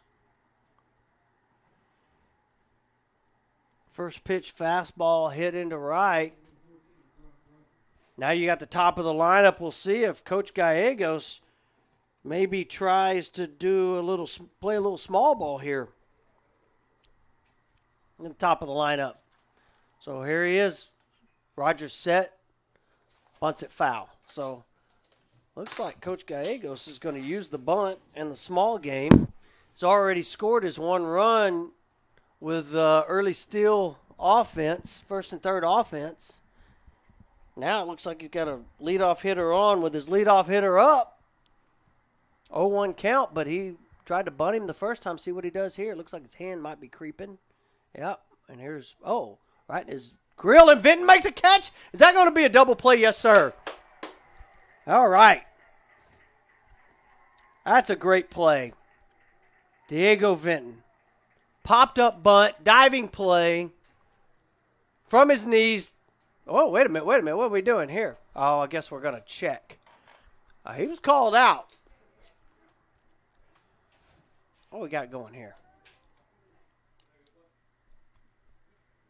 We're going to confer a little bit. on that particular play. So, popped up sacrifice bunt. It looked like we got him at first base. Not quite sure. So what we're discussing here. Yeah, Chief, he's out. So here we go. That's a great play by Diego Vinton to get 2 outs. Brings up the 2-hole hitter, Primo Vasquez. Primo had a single. He's 1 for 2 on the day.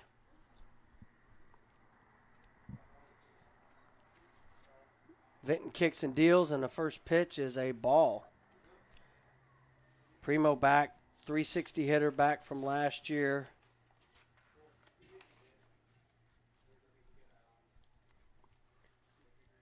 And that'll be strike 1. So he evens count 1-1, 2 outs. Primo Vasquez, Jr., El Paso Montwood, transfer from St. Mary's. He's the designated hitter for the Lobos today.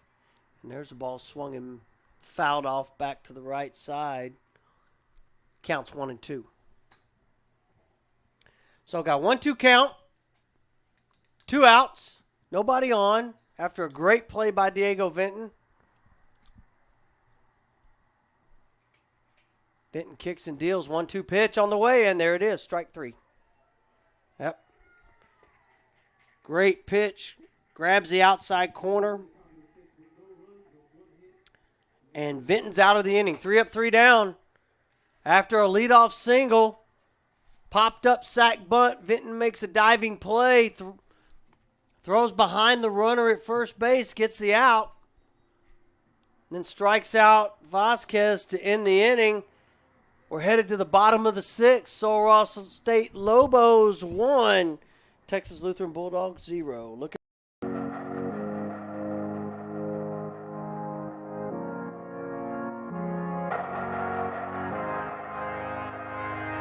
Welcome, everyone, to Texas Lutheran University, also known as TLU. TLU is known for its close-knit community, dedication to service learning, and commitment to helping students match their talents and passions with the world's greatest needs. This small, private, faith-based university is tucked away in a quiet, rural town between 2 of the top 5 largest cities in the state of Texas, Austin and San Antonio. I'm your host, Alex Boylan, and over the next half hour, we're going to show you around this welcoming and beautiful campus through the stories and experiences of its students. You're going to hear about why they chose TLU, what they love about their experience, and how most students are involved in multiple on and off-campus activities, clubs, sports, and the arts. TLU's incredible students will show you what it means to learn boldly and live this inning. Gage Cobb on the mound for the Lobos. He hasn't given up a hit yet. He's been outstanding. First pitch of the inning, half inning, is a strike. Cobb's done a great job. He's mixed up his pitches to lead off the hitters. He's thrown both his off-speed and his fastball for a strike to get ahead. And there's a breaking ball swung and missed. Good breaking ball. He's landed both the breaking ball and the fastball. He's done it with 2 strikes. He's done it with the first pitch. It's ahead 0-2 to Eric Vasquez. And there's the breaking ball down. Vasquez lays off. Got a little bit of action down in the Bulldog bullpen. I'm being told that might be Nolan McInvale. We'll see. And here's the 1-2 pitch. And that's a good fastball just off the edge. Good take, good pitch. That's good baseball, ladies and gentlemen. 1-2 fastball, good take, but a good pitch as well. Here's a 2-2 pitch, and it's breaking ball hit on the ground to Brock Rogers, and that'll be out number 1.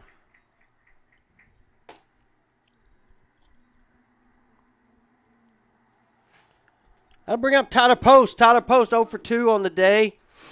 reached via an error at second base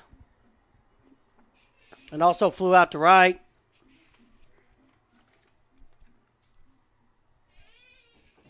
Post can change the scoreboard with one swing right here. And he takes off-speed pitch for strike one. Post down 0-1. Post an All-American first baseman returning for his 5th year. And here's the 0-1 pitch, and it's a fastball, misses up and away.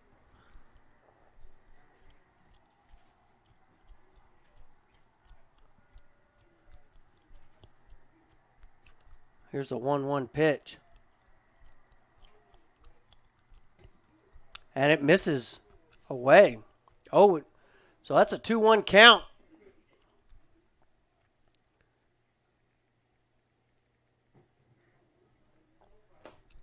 Here's a 2-1 count. 2-1 pitch on the way. Let's see if Post can get something to change the scoreboard right here. And there's a pitch. Misses away. 3-1. Boy, you don't want to make a mistake right here. And if you walk him, looks like Sol Ross has some guys down in the bullpen early in the season. You might see somebody get up for Cobb. We'll see what happens right here. 3-1 pitch. Misses up and away, and there's a walk.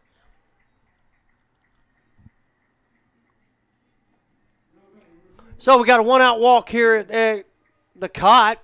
Bulldogs got Tyler Post on first. You're going to have a pitching, visit from, I believe that would be Coach Chavez, and he's going to come out and visit Gage. It's really a tough dilemma for a coach right here.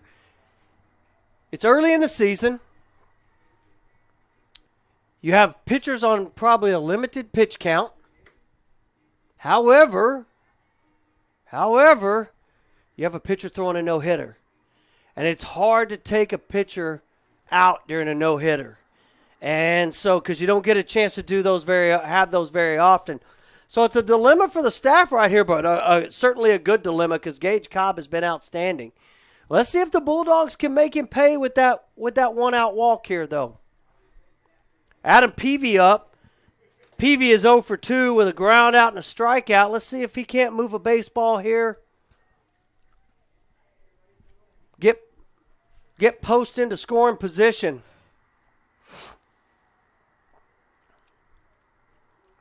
First pitch coming, and that's a fastball in, swung and missed.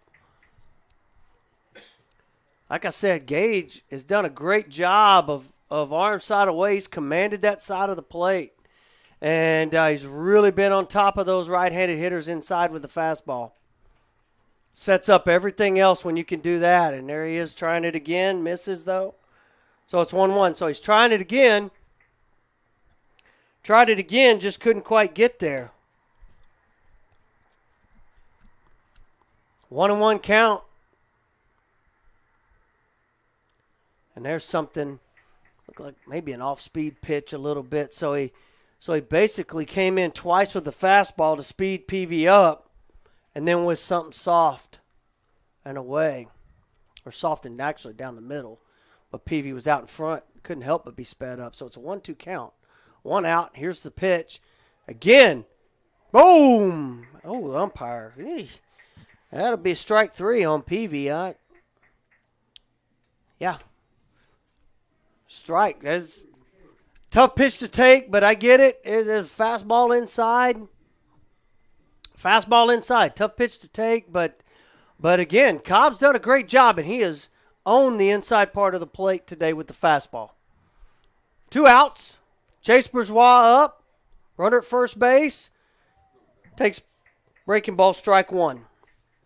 Chase has had 2 walks today. Let's see if he can get a third walk and put that runner in scoring position for Kesselring.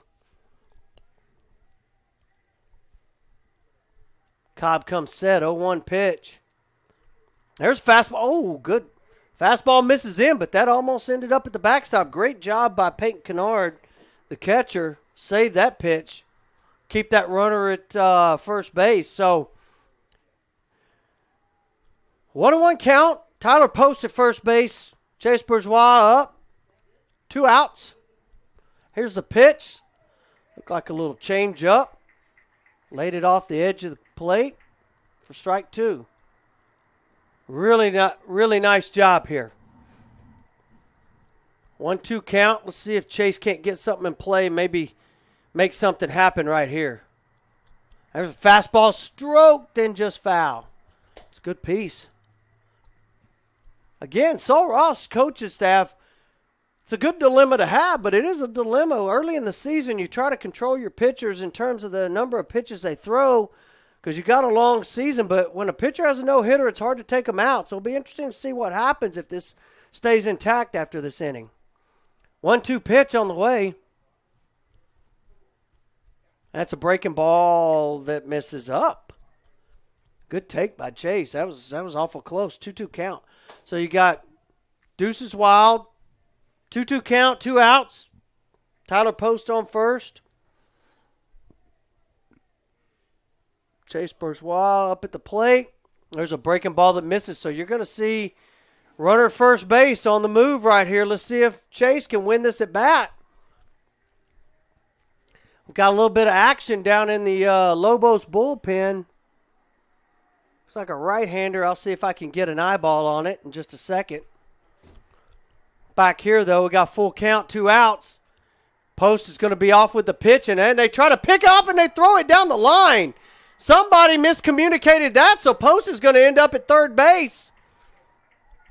He's going to end up at third base. Here comes the throw in. All right. So something was miscommunicated. And Coach Palmer wants to come out and see what's happening. Not quite sure what he might be talking to him about other than maybe some interference down in the bullpen, because the bullpen and the visitors' bullpen is on the field, so you've got a catcher, pitcher, and a guy protecting your catcher down there to make sure he doesn't get hit by any foul balls. So I didn't see any interference. I saw everybody scatter, so I think he was just checking. But here we are, runner at third base, full count. Chase Bourgeois, a chance to tie the ball game up.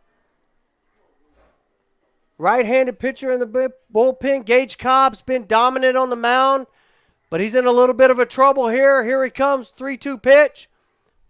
And that ball's fouled off. Tried to come inside with the fastball.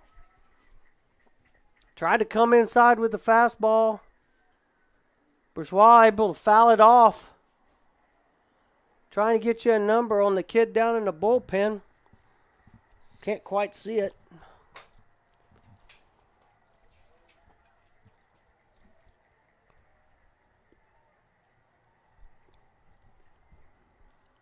So we're back here, 3-2 count, 2 outs. Big pitch in this ball game right here. Big pitch, chance to make something happen. And there's a breaking ball hit up the middle. And it's stopped by the shortstop. Bourgeois beats it out, and there's a infield single. Great play. Great play by Estevan Ortiz, but infield single by Chase Bourgeois ties up the ball game. And there's your first hit and your first run for the Bulldogs.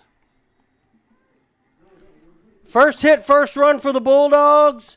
Chase Bourgeois ties the ball game up at 1s with an infield hit after the error on the errant pickoff throw. Ball game tied 1-1. Chase Bourgeois on first base, 2 outs. 1-1 is our score. And there's Hayden Kesselring, chops one foul, breaking ball. Cobb still in command. Got it, good stuff. Fell behind. You got a right-hander in the bullpen down there, number 15 for the Sul Ross State Lobos. That's Cade Watson. Here's the 0-1 pitch. Strike 2. So you got Cade Watson warming up. Now you don't have the dilemma because you've already given up the hit. Cobb's been great, outstanding, no matter what happens today. He's been outstanding, but the Bulldogs have scratched a run on an errant pickoff throw with 2 outs. Chase Bourgeois single ties it up. And here it is. Chase Bourgeois is up, and now we got a runner at second. There'll be no throw. Pitch in the dirt. So Kesselring with a chance. 1-2 count. 2 outs. a chance to put the Bulldogs ahead. If he can find the outfield grass, Bourgeois is going to be sent home to score. And there's a chop foul, breaking ball inside. Looks like Watson's getting heated pretty quick here. Looks like he could be ready. Something if he need be this inning. So 1-2 pitch, and Kesselring slices one, but that's going to be foul. All right, so 1-2 count. Cobb's got a little bit of a troubled spot here. See if he can work out of it. Bulldogs putting some pressure on him after being silent most of the game. Here's the pitch, and he takes it fastball up and away. I would think this would probably be Cobb's last hitter no matter what. In this game, I think this probably being early in the season, his last hitter. So it's a 2-2 pitch, and he hits him. Fastball in. So, hit by pitch. Bullpen signals that Watson's ready.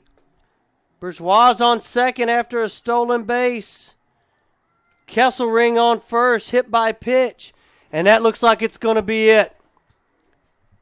Coach Gallego signals to the bullpen. We're going to have Cade Watson coming in from the bullpen.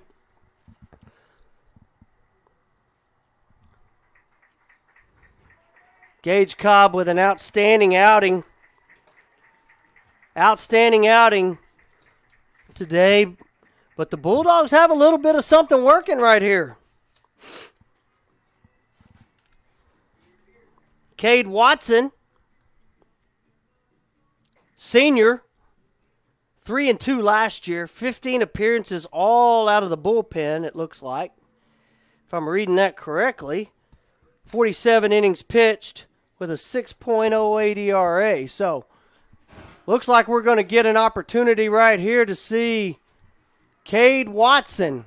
Oh, and his first pitch heads to the wall. So we'll be back in just a second. Bulldogs runners at first and second, 2 outs, bottom of the 6th, and a tie ball game, and we'll be back in just a moment.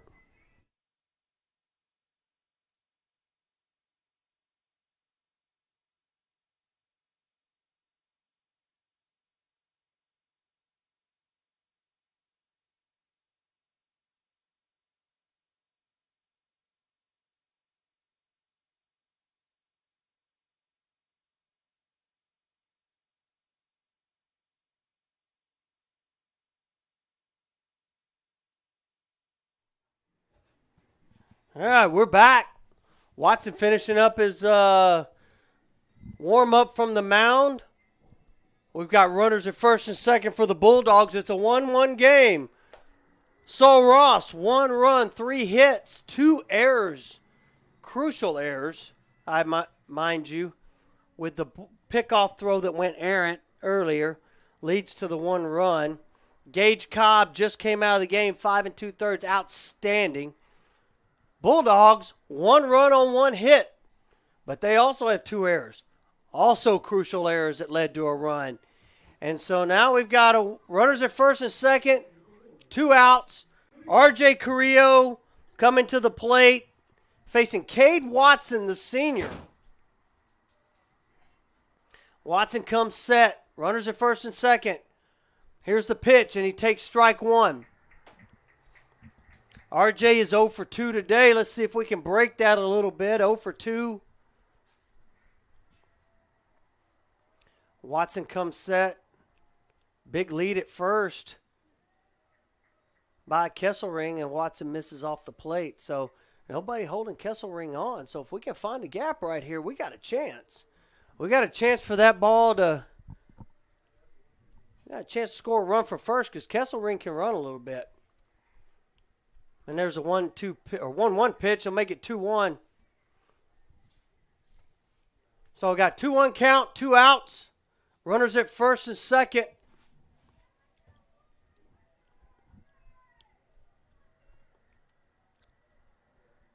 And here's the pitch. R.J. Carrillo swings and misses, fouls it, or actually doesn't swing and miss, fouls it at the plate.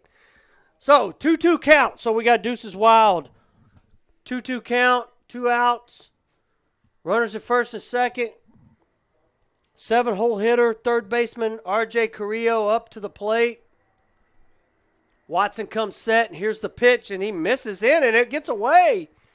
I don't know if Kennard kind of lost that pitch a little bit, it looked like.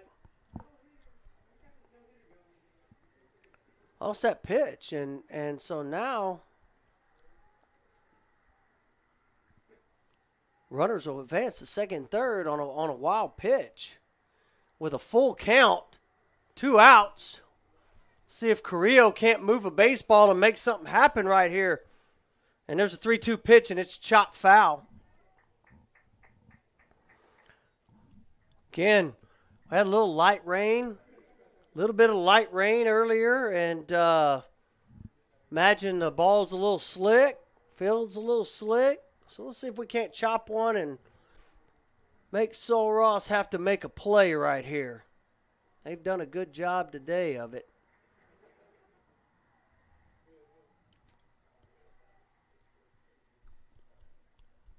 Oh, I don't know what we got going on here. All right. So Kennard and Watson getting on the same page. Not quite sure what was happening with that. But the umpire came out first and looked like he was going to mark a visit, and Kennard hadn't even walked out from behind the mound or behind the plate. So, all right, let's get back to action. Full count, 2 outs. Need to make something happen right here.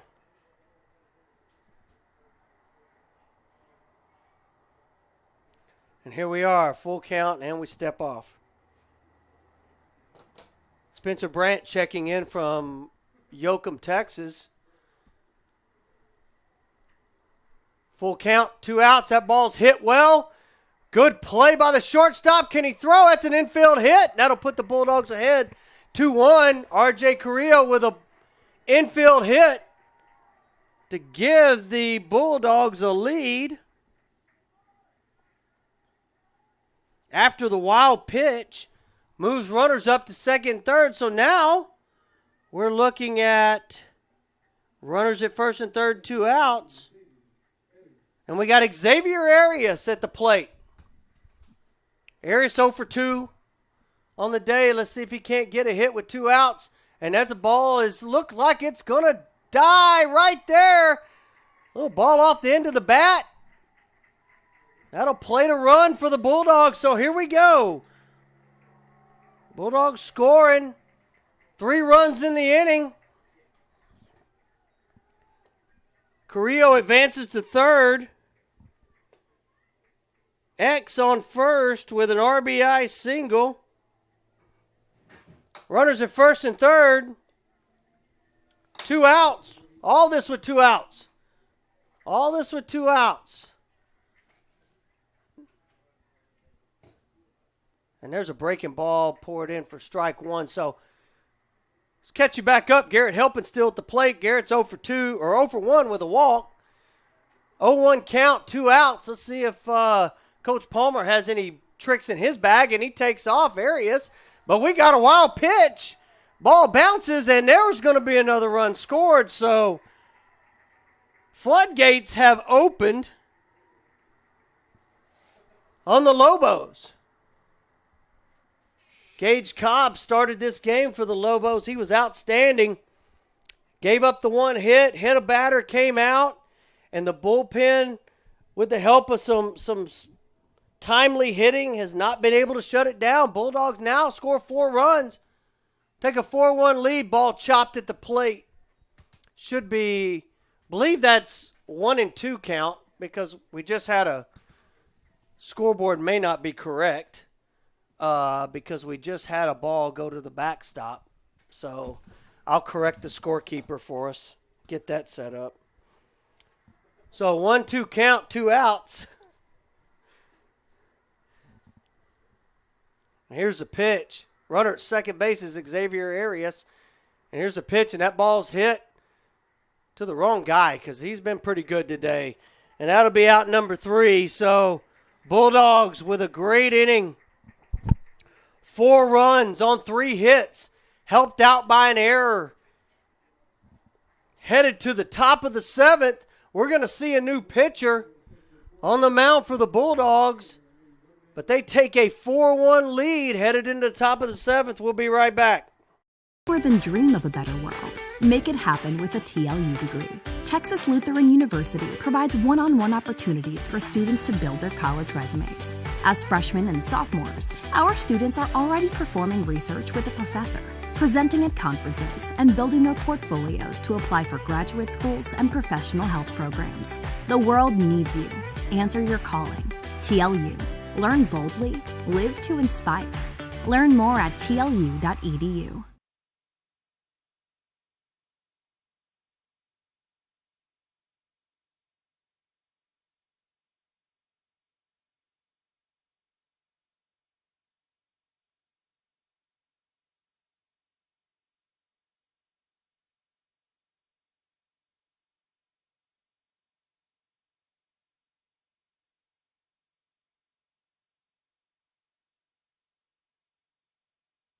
And we're back at a visit from tomorrow's home plate umpire, Matt Hansen.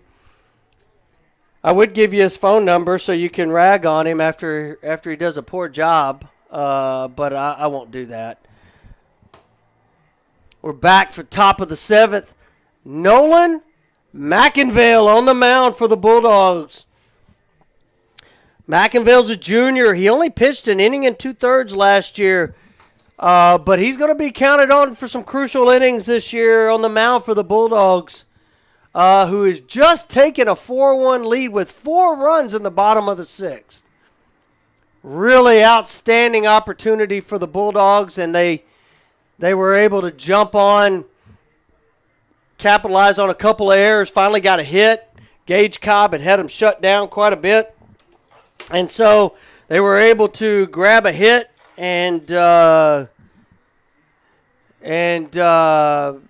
followed by an error, then got a couple other ones to fall, and next thing you know, got 4 runs across. That's why you love baseball so much. So here we are, top of the 7th inning. We're going to have 3, 4, 5 up for the Lobos against Nolan McInvale. So left-handed hitting right fielder Aaron Morales up, lead off the inning. Aaron had a sack bunt that was made into a mess. Oh, there's strike 1, check swing. He is 0 for 1 with a sack bunt that turned into a mess down the line, but a fortunate play for Bulldogs who threw a runner out at the plate. So McInvale starting off the season with a strike. 0-1 pitch is a breaking ball, strike 2. So 0-2 pitch. Upcoming for McInvale. Spencer Brandt checking in again from Yoakum. I don't think they allow cars downtown in Yoakum, just horses. But here's the 0-2 pitch, and it's slapped to left field by the left-handed hitting Morales, and Kesselring settles under it for out number 1. So McInvale starts his season off with an out. And that'll bring up Carson Thor, who certainly has swung a hammer today. Had a leadoff double in the 2nd, reached on an error in the 4th that led to a run. 1 for 2. There's fastball, strike 1. 0-1 pitch. Upcoming for McInvale. McInvale been in strike zone. 4 pitches, 4 strikes. You like to see it.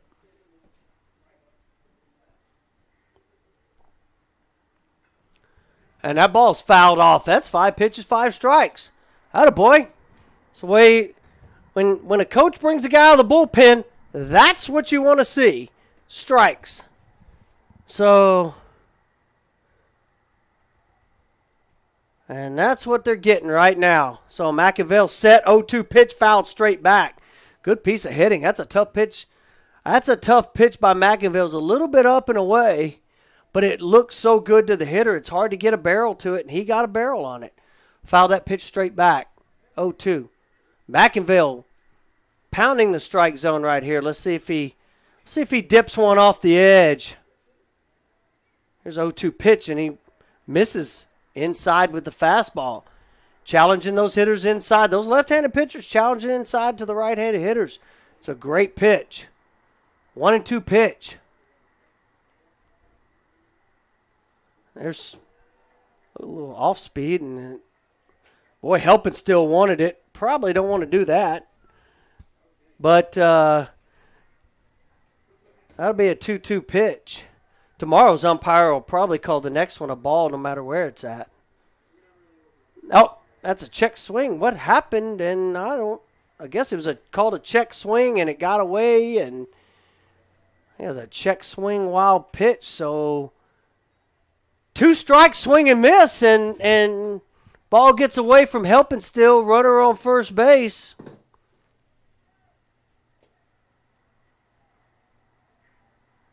So we got a K and a wild pitch. With 1 out, that puts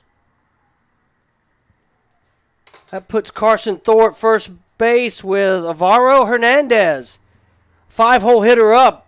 He's had a couple of ground outs today. He's 0 for 2. McInville from the set position goes ball 1. So it's always interesting when you see a pitcher has been in a rhythm from the windup and you get him turned sideways. Can change a little bit of that timing. We'll see if McInville can overcome that. 1-0 pitch here. Misses down, so 2-0. 2-0, 1 out.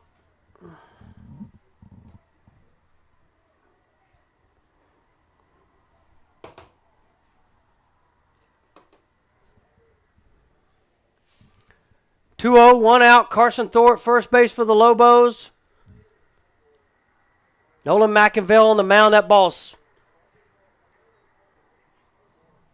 hit foul. 2-1. Good fastball by Nolan. Down and away. 2-1 count. Alvaro Hernandez up to the plate. 5-hole hitting center fielder for Sul Ross State. 2-1 count. 1 out. There's a ball. Good fastball. Fouled off. Want to even the count at 2s. McInville would love a ground ball to the shortstop right here. Hit a double play ball. We've got action down in that Bulldog bullpen. Can't quite tell who it is. There's McInville with a great off-speed pitch. Looked like a changeup. 2-2 changeup. Gets the K. Well, that's back-to-back Ks for McInville. Unfortunately, one of them was on a wild pitch. Led to a runner at first. But either way, we got 2 down. Runner at first. Nolan McInville's first inning of the season. Inman, the left fielder, up. Takes ball 1.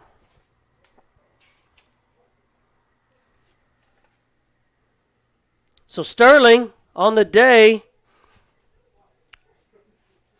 has walked and K'd. So he's 0 for 1 with a walk and a K. Facing McInville. So we got a left-on-left matchup. This is a matchup that'll be important for McInville to show early in the season he can handle, and he just did. Ground ball back to McInville, and there it is.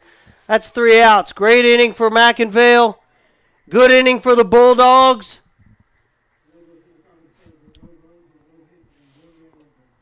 So we got no runs, no hits by the Sul Ross State Lobos. We're headed to the bottom of the 7th. Your Texas Lutheran Bulldogs up 4-1. I chose TLU because I like the one-on-one that I get with my professors. Being able to talk to all the professors one-on-one, they're definitely helpful in deciding like what I can do with my degree and then how to get into those different fields. I liked the tour of the campus. I liked seeing how everything was really close together. Our classes now from first year and second year are all in the lab, so we have our own space that we can go to for studying. Well, I chose TLU because I had met some. All right, we're back at Cottisbell Field. Bottom of the 7th inning. We'll have the top of the lineup for the Bulldogs coming up. to face the Sul Ross reliever, Cade Watson. Cade came on for Gage Cobb. A little bit of bad luck for Cade that inning and for Cobb, and it led to 4 runs for the Bulldogs. But here we go again. Asher Bunnell leading off for the Bulldogs. He's 0 for 3 on the day.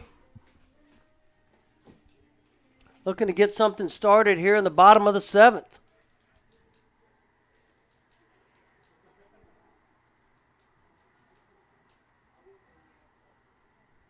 Here's the first pitch. Look like a breaking ball.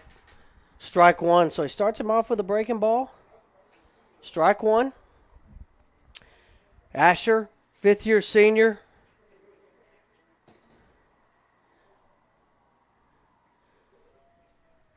Takes the fastball away, 1-1. So Asher, freshman, 2020, during the COVID year.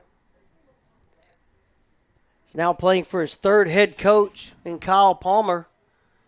Takes over as a leadoff hitter and center fielder for the Bulldogs after a hot finish last year. Here's that 1-1 pitch, misses down and away, 2-1. Really hot finish to the season by Asher Bunnell. He was outstanding for the Bulldogs late in that season. And he slaps one down the line. And now we're going to see Asher run. So this ball's in the corner. You better get it in. That's going to be a double. And, hey, hold him up. Good. Leadoff double for Asher Bunnell. And you better get that ball in because he can run like a deer. So we want to make sure, they better make sure they get it in. But that's a great start for the Bulldogs. So we'll see what Coach Palmer wants to do right here. Do they bunt the runner over and give Post a chance to having it bat with a runner at third base? Or do they let their hitters, their 2, 3, 4 hitters, have a go at it? We'll see right now. Vasquez up. Eric 0 for 2. Takes ball down 1-0. So Eric has 0 for 2 with a ground out, a fly out, and a line out to first base, but doesn't look like he's bunting. We're 1-0. See if we can't move that runner up. And there's a ball hit to the ground. It's not a good idea, but that's going to work out. That's not good base running. But it's going to work out. So, sorry if I offended you, but that was not good base running, and the Bulldogs got lucky. But on the ground ball to shortstop in front, Asher should have stayed put and then made a throw across, but it worked out for the Bulldogs because the ball got away. So here are the Bulldogs running first and third. Nobody out. Tyler Post up to the plate. Let's see if we can't get something rolling right here. There's an off-speed pitch down and away. Ball 1. Posty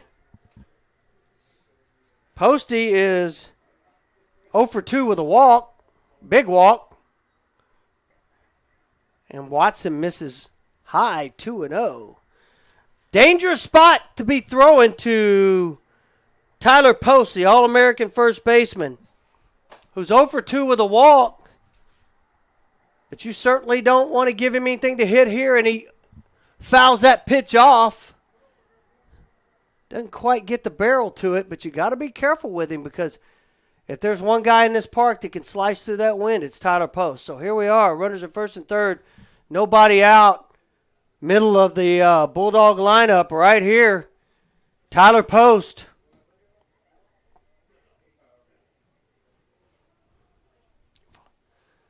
Here's a 2-1 pitch. And that ball's hit high in the air. Looks like is it going to be deep enough to score a run? It should because it's Asher running. And there we go. Tyler Post does a job. Sacrifice fly. Scores. Asher Bunnell after the leadoff double.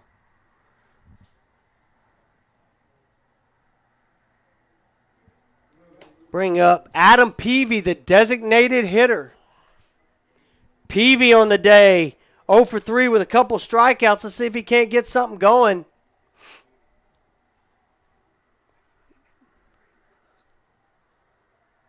Here's the pitch. Peavy takes strike one.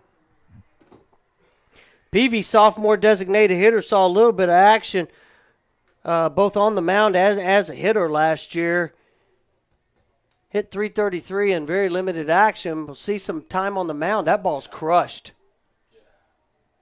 That ball's out of here, boys and girls. That ball's hammered. That would be a home run. Sorry, I was looking down at the stats and looked up just in time to see him crush it. So that's a home run for Adam Peavy. His first of his career. That ball was hammered.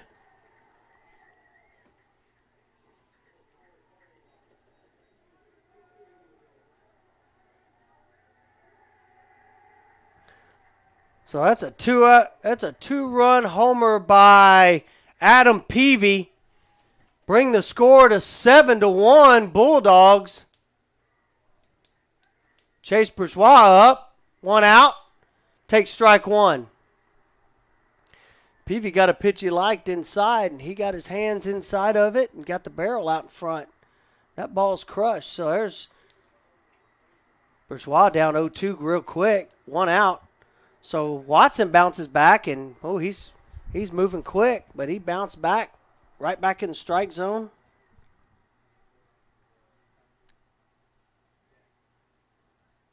And there's a ball hit on the ground hard. But that's the wrong guy to hit it to because Brock Rogers has made just about every play today, and they have really challenged him. So he's been really good over there for the Lobos. So 2 outs, 7-1 ball game.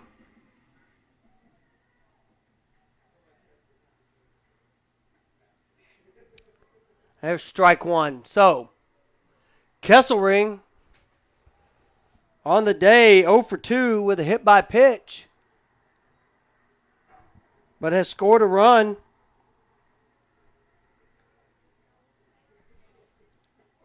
Even count. Watson's trying to go really fast, but going to have to slow it down just a little bit. Umpire's not going to let him. So Kesselring takes strike two. So it's 1-2 count, 2 outs. And here's that pitch fouled off. So you're going to, guy that's going to quick pitch like that, you're going to have to stay in the box with him if the umpire's going to allow it. And you're just going to have to stay in the box and not step out. Kesselring evens the count, 2-2. Takes ball down.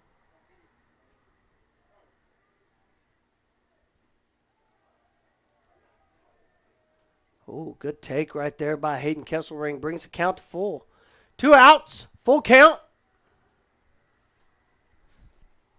Here's a payoff pitch. That ball's hit on the ground to shortstop.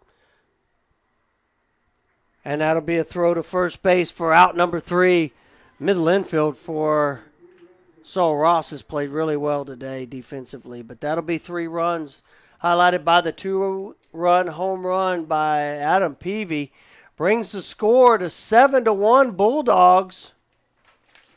We're headed to the top of the 8th inning.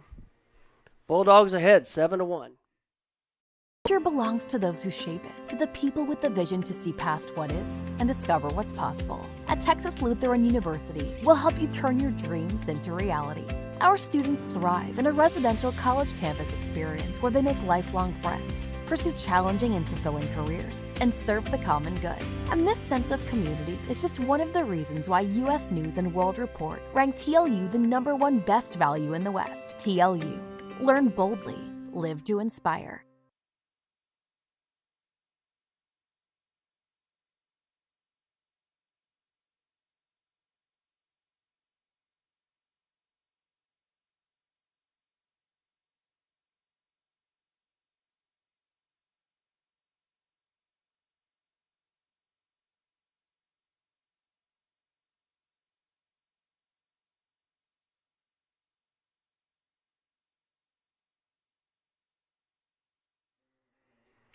And we're back. Start of the 8th inning, Nolan McInville back to the mound for the Bulldogs. Bulldogs have scored 7 runs over the last 2 innings to take a 7-1 lead.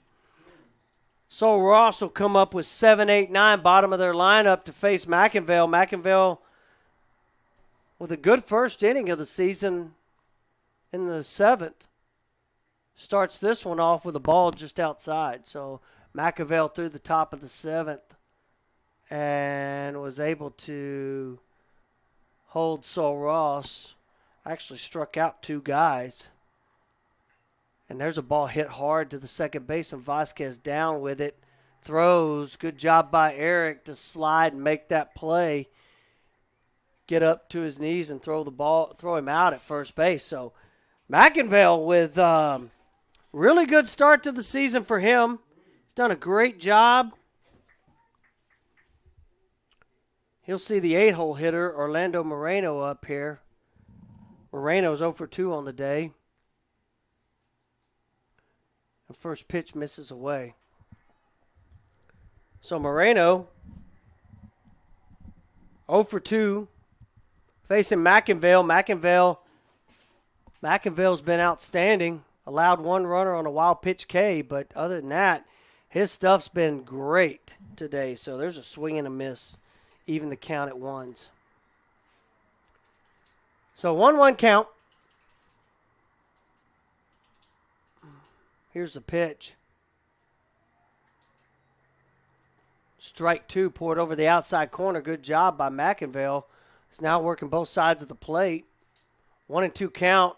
8-hole hitter Moreno for Sol Ross up. Here's the 1-2 pitch. Comes inside with the fastball. And that's a fly ball to right field, and it looks like Xavier Arias camped underneath it for out number 2. So both staffs have really emphasized throwing the fastball inside and gotten in on those hands. And here comes Coach Palmer. He's going to come out and get McInville. McInville with an inning and 2/3. Outstanding relief. 2 strikeouts. And it looks like he's going to limit his pitches in this outing, but he was outstanding. And it looks like we have, is that Johnny Garza coming in?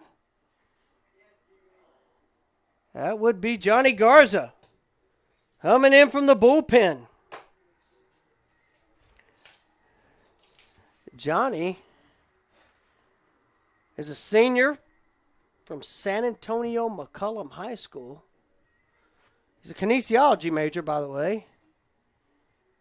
And he'll be taking over on the mound after last year throwing 13 innings. Had 17 strikeouts in 13 innings last year for the Bulldogs. So good stuff by Johnny.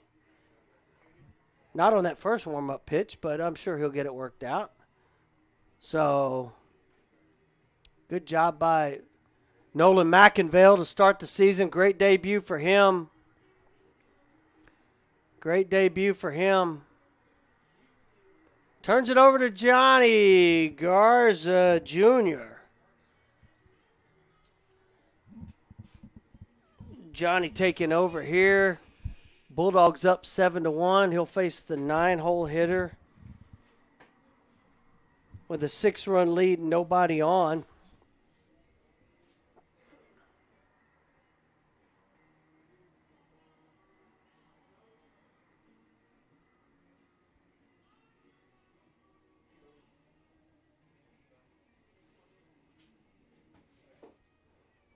We'll let Johnny finish his warm-up pitches real quick while I get a swallow of water. And we'll be right back. As an MAT student, you are an athletic trainer, and I think that's something really cool that we get to experience. We're pretty hands-on. Anything that our preceptor asks us to do, we're able to do. Going out to practices and traveling to games. We're doing evals, looking at them, helping them with their rehab protocols. For me personally, I do a lot of like hands-on where I'm like speaking with the patients about how they feel. And so I feel like it's a lot of like one-on-one interactions. Knowing that I'm going to go into the clinic every day and I don't know who's going to walk through the door and what their problem's going to be, and that I get to be the one that tells them like, hey, this is what's wrong, but I can also help you, so here's a solution. That is Bell Field, okay. I jumped the gun a little bit. We had to let the commercial finish. So we're back at Cod Isbell Field. Johnny Garza Jr. on the mound facing Estevan Ortiz, the shortstop for Sul Ross State. Been outstanding defensively, by the way. Facing with nobody on, 2 outs, and there's first pitch. It misses inside with the fastball. Johnny, a senior from San Antonio, Texas.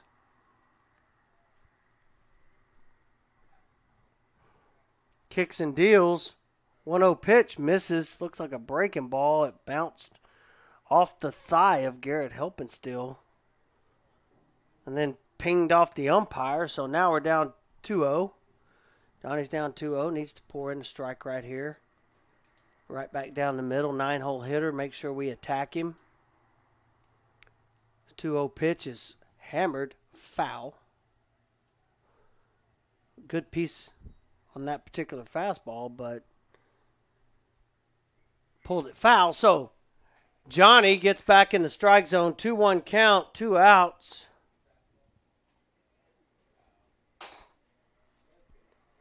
Let's get right back in that strike zone here. 2-1 pitch, breaking ball, strike 2. Johnny with a good breaking ball, 2-1 breaking ball. Bends that one over for strike 2. Good pitch to set up this 2-2 pitch, because as a hitter, you got to cover every zone and every velocity here. 2-2 pitch on the way. There's a fastball. Being able to throw a 2-1 breaking ball for a strike makes that 2-2 fastball even faster. Probably led to him not being able to get the barrel to it. But a good job either way to foul it off. So 2-2 pitch coming again. 2 outs. Here's the pitch, and that's slider misses away. Fills up the count, full count. Need to throw a strike here. Don't want to see want to give Sul Ross any life in this game. Full count, 2 outs. And there's a slider misses down and away for a walk. So Estevan Ortiz extends the inning.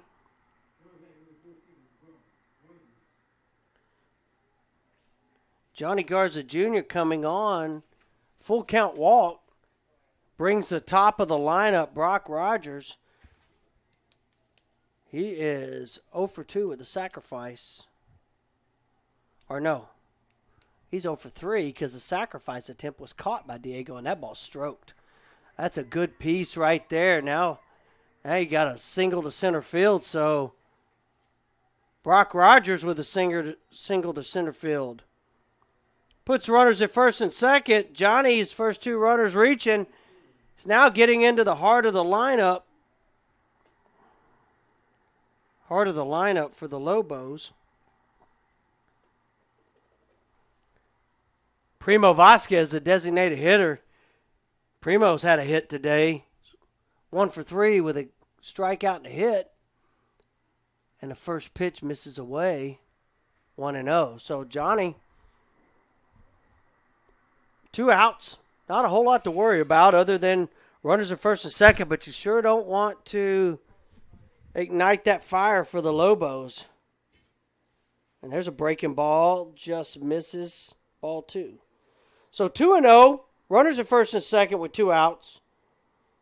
Johnny behind in the count, 2-0 after a walk and a single. Here comes the 2-0 pitch. And that's a strike. Breaking ball, 2-0.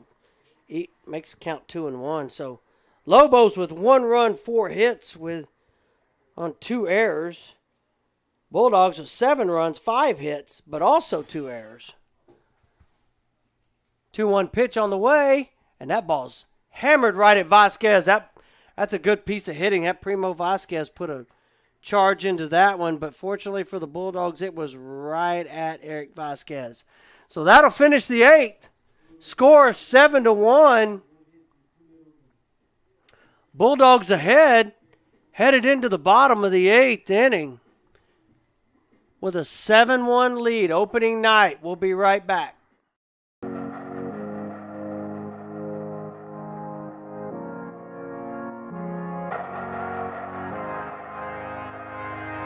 Welcome, everyone, to Texas Lutheran University, also known as TLU.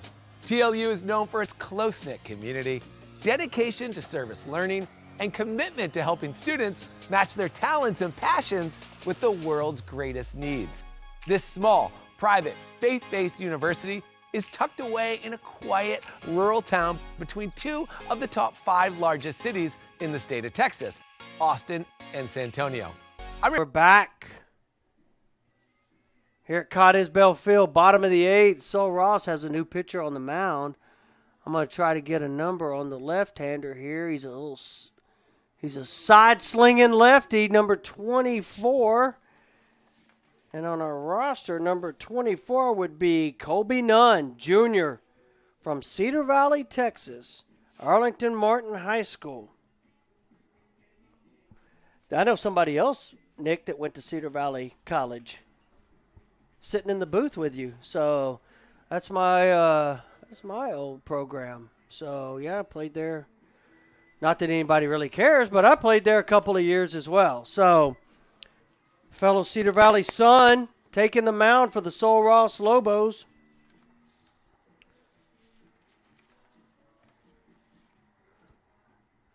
Got Nicholas Trumbull sitting right here next to me in the booth. He's manning the camera, showing you all those great commercials. I think we're showing the same one every time, aren't we? Athletic training. Oh, we got different ones. Okay. So he's manning the control board here for us. So here we go. 7, 8, 9 due up against the Sol Ross Lobos left-handed pitcher Colby Nunn.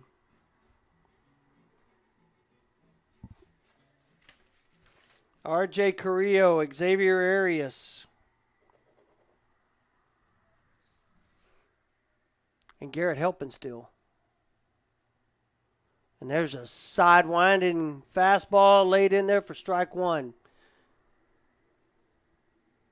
So Carrillo with an RBI single up the middle opened up the scoring for the Bulldogs. And there's a frisbee thrown in there for strike 2. Didn't quite get to the plate, but a pretty good rip. Pretty good rip there by RJ, down 0-2. So big hit by RJ, infield single.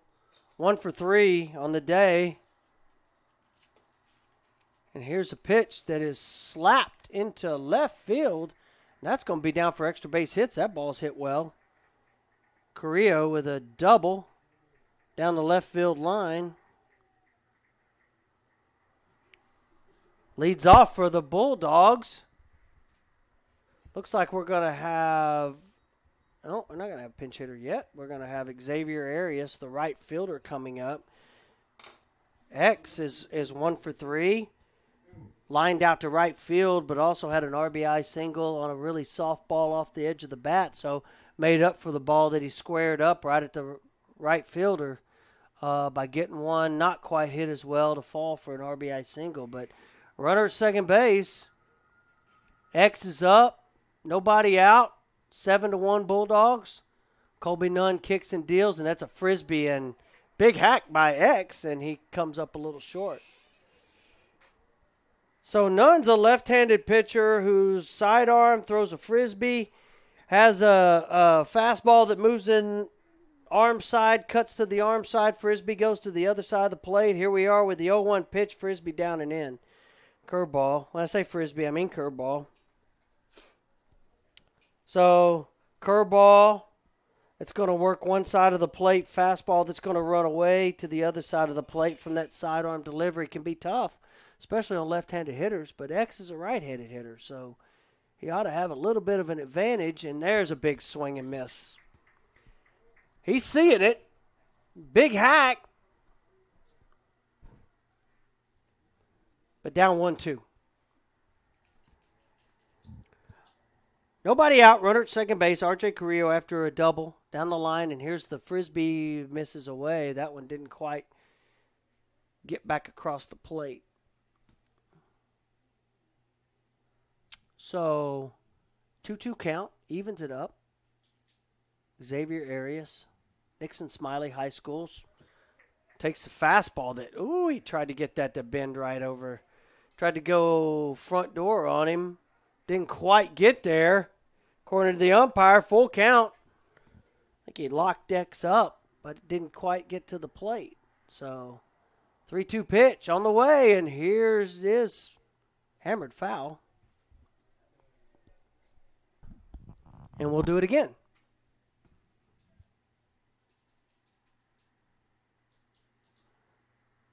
Seven to 1, Texas Lutheran on top.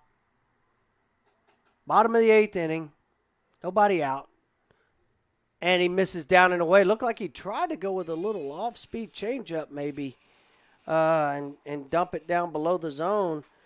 Good take by Xavier, so that'll lead to runners at first and second with a pinch hitter, Chance Green, coming to the plate. Green, a senior, or junior actually. I believe he's going to be coming back for his 5th year. He was part of the COVID class that came in, but Chance is a catcher. He's played here and there throughout his career. Pinch hitting right here for Garrett Helpenstiel. He'll take over behind the plate, I'm sure. He's a big dude, and he can put a charge into it. Take strike one. So Chance from Round Rock, Stony Point, I believe is where Chance is from. Yep, Stony Point High School, Round Rock, Texas. It's up 0-1 count, runners at first and second, nobody out. And here's the pitch, and it's a breaking ball that drops in 0-2. So Chance down 0-2, first at bat of the season. See if he can't catch one here. There's a tries to come inside with a little breaking ball and misses. He just wrapped it around Chance's back leg. That's a tough pitch to take. But he does a great job taking that back foot breaking ball. So 1-2 count, nobody out. Here's the pitch. And that ball swung and missed. Big hack by Green, comes up a little short, so that'll be a strikeout and first out of the inning. So back to the top of the lineup, Asher Bunnell. Ash is 1 for 4. I actually saw his hair without a hat for the first time in 5 years yesterday. It was kind of shocking. But he's up with 1 out, runners first and second. Doubled his last at bat. Takes a fastball on the outside edge, strike one. Ash, another COVID senior who is on his 3rd head coach in this Texas Lutheran program. Oh, we got a double steal, throwing backside. Did we get him? Yes, we did. Good job by Peyton Kennard. Got a backside, had a double steal on. RJ steals third base, but Xavier is cut down on the backside by Peyton Kennard, the catcher. So now it'll leave us with 2 outs. 2 outs, runner at third. Asher Bunnell takes ball 2. 2-1. So tried a little, not a bad play. Maybe just got to get a little bit better jump on the back side of that, but it's also one you don't want to run up on a guy, and there's a ball flared. Is that going to fall? It is going to fall and lead to a run. Second hit for Asher. It's going to be an RBI. Bring that score to 8-1. So Asher comes in with 2 hits. 2 hits for Asher on the evening. Good start to his season, 2 for 5. Probably will end there. Wonder if we'll see him moving. And got Eric Vasquez up to the plate. Oh, we got a pick off there, and that was I'm not quite sure that was an out, but I guess in the book, Asher Bunnell was just picked off first base by the catcher, Kennard. He said, I'd had enough. So, not quite sure that was there, but hey, nonetheless, Bulldogs tack on a run. And that'll leave the score heading into the top of the ninth at 8-1. 8-1, Texas Lutheran on top with Johnny Garza set to finish this game on the mound.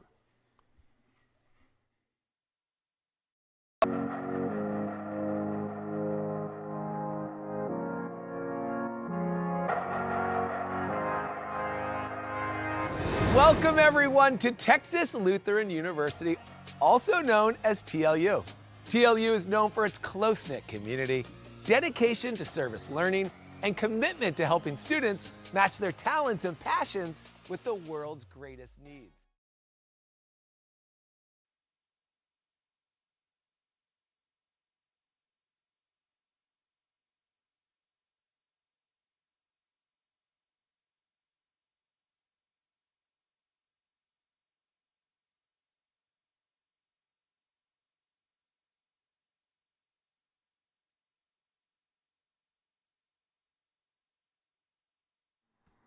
And here we are, top of the ninth inning. Bulldogs ahead, 8-1.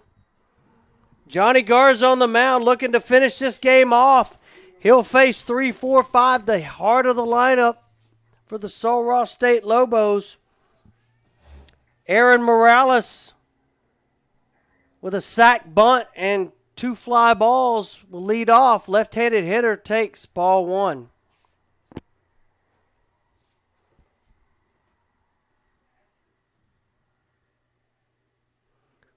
So Johnny 1-0, looking to throw a strike here. Misses down with a breaking ball. Chance Green's taking over behind the plate for the Bulldogs. I think that's the only change. I don't know if I'll put my monocular on it and see if I can see who's in right. I think that's still X. Here's a 2-0 pitch, misses away. I don't think any other defensive changes. That looks like Kesselring has stayed out there. It's a little hard to see right now at dusk. But it looks like Kesselring and X have stayed in right and left. So only defensive change is Chance Green. And Johnny Garza misses 4 straight. A leadoff walk.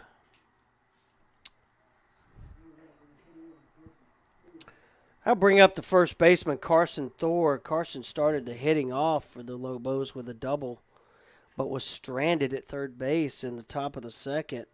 But he's certainly shown some bat speed today. And Johnny kicks and deals. Johnny's got to find the strike zone here real quick. He's thrown 5 straight. This is a tough situation. You got an 8-run lead, but good hitter at the plate. Good hitters up, and you got to throw a strike. And he knows it's coming. So there's a steal, and that ball's hammered. But it's on a line right at Asher Bunnell.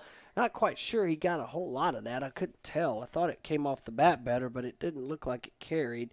So that'll be out number 1. Sul Ross still trying to run. Down 7 runs. I guess they're just working on their game a little bit. So we'll have 1 out. Runner at first base. Is that a pinch hitter up there, Coach? Nope, that's Alvaro Hernandez. Sorry, folks. Alvaro takes ball 1. He is 0 for 3 on the day. A couple ground outs and a strikeout. It's a center fielder for the Lobos. .395 hitter on the season last year. There's strike one. 1-1.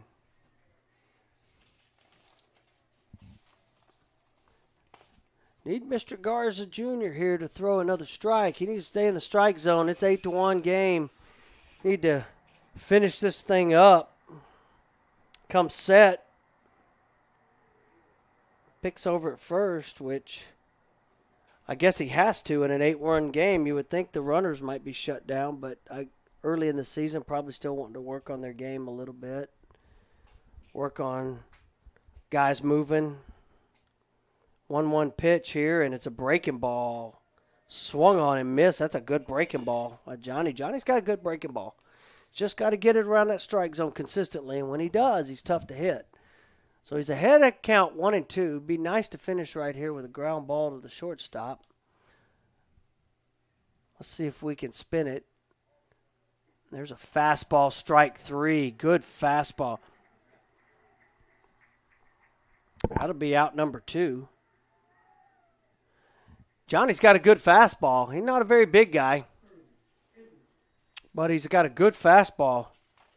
Must have a good strength and conditioning coach somewhere. I'm not sure. But he's certainly got some life in his arm. That'll bring to the plate with 2 outs, Sterling Inman. Sterling's 0 for 3, and there's a steal, and Chance Green will throw down, and it just gets away a little bit. So that'll be a stolen base. All right. Not sure that really matters right now. It'll be 1-0.